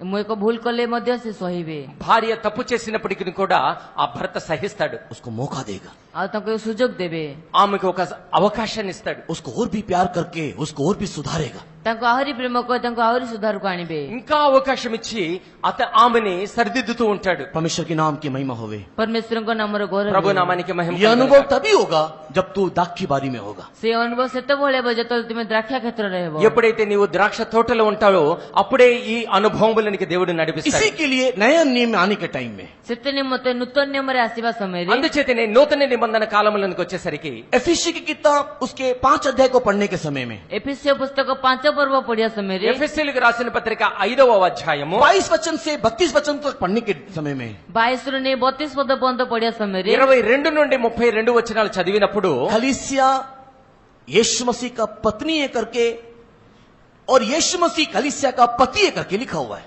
ତେବେ ମଣ୍ଡଳୀ ଯୀଶୁଖ୍ରୀଷ୍ଟଙ୍କ ପତ୍ନୀ ଏବଂ ଯୀଶୁଖ୍ରୀଷ୍ଟ ମଣ୍ଡଳୀର ସ୍ୱାମୀ ବୋଲି ଲେଖାଯାଇଅଛି। యేసుక్రీస్తు సంఘమునకు భర్తలాగా సంఘము యేసుక్రీస్తుకి భార్యలాగా అక్కడ రాయబడి ఉన్నది। और वहां पर यह भी लिखा हुआ है कि स्वामी अपनी पत्नी को प्रेम करना चाहिए। ତେବେ ସେଠାରେ ଏହା ମଧ୍ୟ ଲେଖାଯାଇଅଛି ସ୍ୱାମୀ ନିଜ ପତ୍ନୀକୁ ପ୍ରେମ କରିବା ଆବଶ୍ୟକ। అక్కడ ఇంకొక విషయాన్ని కూడా రాయబడి ఉన్నది, భర్త తన భార్యను ప్రేమించబద్ధుడై ఉన్నాడు। पहला पत्रस 3 अध्याय को पढ़ने के टाइम में ପ୍ରଥମ ପେତ୍ର 3 ପର୍ବ ପଢିବା ସମୟରେ మొదటి పేతురు 3వ అధ్యాయం చూచినప్పుడు 1 से लेकर के 8 वचन तक को पढ़ने से 1 ରୁ ନେଇ 8 ପଦ ପର୍ଯ୍ୟନ୍ତ ପଢିଲେ 1 నుండి 8 చదివినప్పుడు पति अपने पत्नी को कैसे प्रेम करना चाहिए करके लिखा है। ତେବେ ସ୍ୱାମୀ ନିଜ ସ୍ତ୍ରୀକୁ କିପରି ପ୍ରେମ କରିବ ଲେଖାଯାଇଅଛି।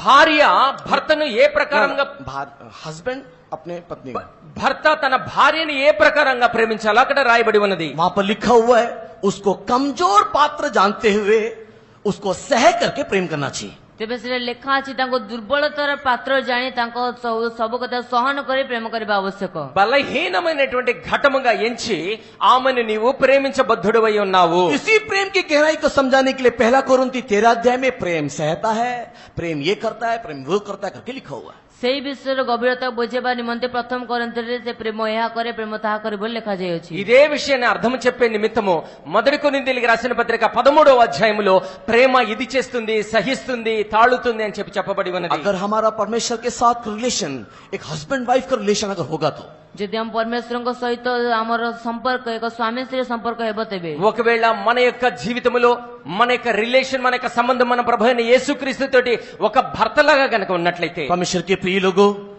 हमारे गिरावट में, पराजय में, ट्रबलसम लाइफ में, आखोर में एक द्वार, एक आशा दिखाई देगा। ते परमेश्वर ଆମର ପତନରେ ଆମର ଅସୁବିଧାର ଜୀବନରେ ଏକ ଆଖର ରୂପ ଜୀବନରେ ଏକ ଆଶା ଦେଖାଯିବ। దేవుని ప్రియులారా, మన యొక్క ఆకోరు అనుభవములో, మన యొక్క శ్రమలో, మన యొక్క బాధలో మనకు ఒక నిరీక్షణ ద్వారం మనకు కనిపిస్తూ ఉంటుంది। लेकिन दुख की बात पता है क्या है?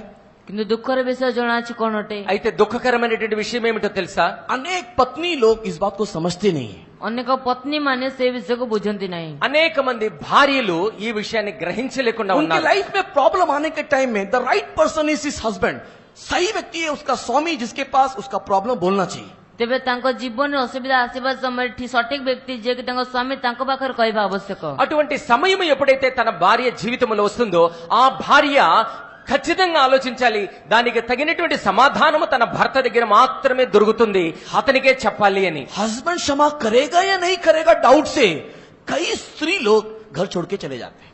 ତେବେ ସେଇ ସ୍ୱାମୀ କ୍ଷମା କରିବେ କି ନାହିଁ ସେଇ ବିଷୟକୁ ବିଚାର କରି ସ୍ତ୍ରୀ ମାନେ ଘର ଛାଡି ଚାଲି ଯାଆନ୍ତି। ఆ భర్త క్షమిస్తాడో లేదో అనేటువంటి సందేహముతోటి అనేక మంది భార్యలు తన యొక్క గృహమును భర్తను విడిచిపెట్టి దూరంగా వెళ్ళిపోతారు। अगर स्त्री घर छोड़ के चला गया है तो स्त्री का अवस्था क्या होगा आप लोग खुद ही सोच करके देखिए। ଯଦି ସ୍ତ୍ରୀ ଘର ଛାଡି ଚାଲି ଯାଇଅଛି ତେବେ ସ୍ତ୍ରୀର ଅବସ୍ଥା କଣ ହେବ ଆପଣ ନିଜେ ହିଁ ଚିନ୍ତା କରି ଦେଖନ୍ତୁ। ఒకవేళ ఏ స్త్రీ అయితే తన గృహమును భర్తను విడిచిపెట్టి బయటికి వెళ్ళిపోతుందో ఆ స్త్రీ యొక్క ఆ స్థితి ఏ రీతిగా ఉంటుందో మీరందరూ ఆలోచించుకోండి। उसी प्रकार ସେଇ ପ୍ରକାର అదే ప్రకారం आखोर की अवस्था में रहने के समय में, ଆଖରର ଅବସ୍ଥାରେ ରହିବା ସମୟରେ, ఆకోరు అవస్థలో ఉండే సమయంలో, जीवन में कष्ट क्लेश परीक्षा गिरावट आने के समय में, ଜୀବନରେ କଷ୍ଟ କ୍ଲେଶ ପରୀକ୍ଷା ପତନ ଆସିବା ସମୟରେ, జీవితంలో కష్టము శ్రమలు క్లేశములు వచ్చేటువంటి సమయంలో the right place is the presence of God.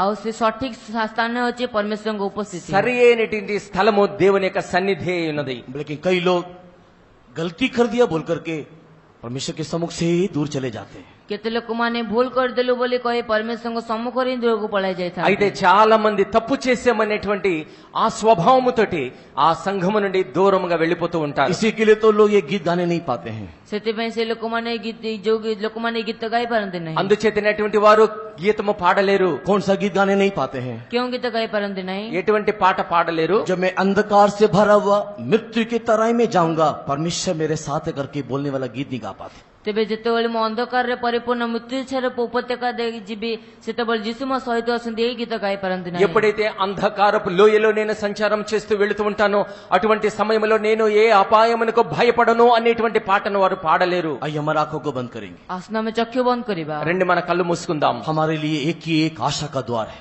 ଆମ ନିମନ୍ତେ ଗୋଟିଏ ହିଁ ଆଶାର ଦ୍ୱାର ଅଛି మన నిమిత్తమే ఉంచబడినటువంటి ఒకే ఒక నిరీక్షణ ద్వారం ఉన్నది. हमारे जीवन में गिरावट कमजोरी आ सकता है, ଆମ ଜୀବନରେ ସେ ପତନ ଆସିପାରେ, మన యొక్క జీవితంలో నిరాశ పడిపోయేటువంటి స్థితి लेकिन కలగవచ్చు. हमारे यीशु हमें उसके समान बनाने की कोशिश कर रहा है। କିନ୍ତୁ ଆମ ଯୀଶୁ ଆମକୁ ତାଙ୍କ ପରି କରିବା ପାଇଁ ଚେଷ୍ଟା କରୁଛୁ అయితే మన ప్రభు అయిన యేసు తన యొక్క సారూప్యములోనికి మార్చడానికి ప్రయత్నం जब చేస్తున్నాడు. आखान ने गलती किया, उसको आखोर में मार दिया गया। ଯେତେବେଳେ ଆଖାନ ସେ ଭୁଲ କଲେ ତାଙ୍କୁ ଆଖାରରେ ମାରି ଦିଆଗଲା ఎప్పుడైతే ఆకాను పాపం చేసి ఉన్నాడో ఆకోరు లోయలో అతన్ని చంపివేసి ఉన్నారు. पता है क्यों? ଜଣାଅଛି କଣ ପାଇଁ? ఎందుకో తెలుసా? क्योंकि उस समय में परमेश्वर उन लोगों के लिए मास्टर था, बाली था। କାରଣ ସେଇ ସମୟରେ ପରମେଶ୍ୱର ସେମାନଙ୍କ ନିମନ୍ତେ କର୍ତ୍ତା ବା ବାଲି ବୋଲିଥିଲେ ఎందుకనగా ఆ సమయంలో వారి నిమిత్తమే మన దేవుడు భర్త అయి ఉన్నాడు. लेकिन आज भी हमारा परमेश्वर हमको सह रहा है। କିନ୍ତୁ ଆଜି ମଧ୍ୟ ଆମ ପରମేଶ୍ୱର ଆମର ସହନ అయితే କରୁଅଛନ୍ତି ఈ దినము వరకు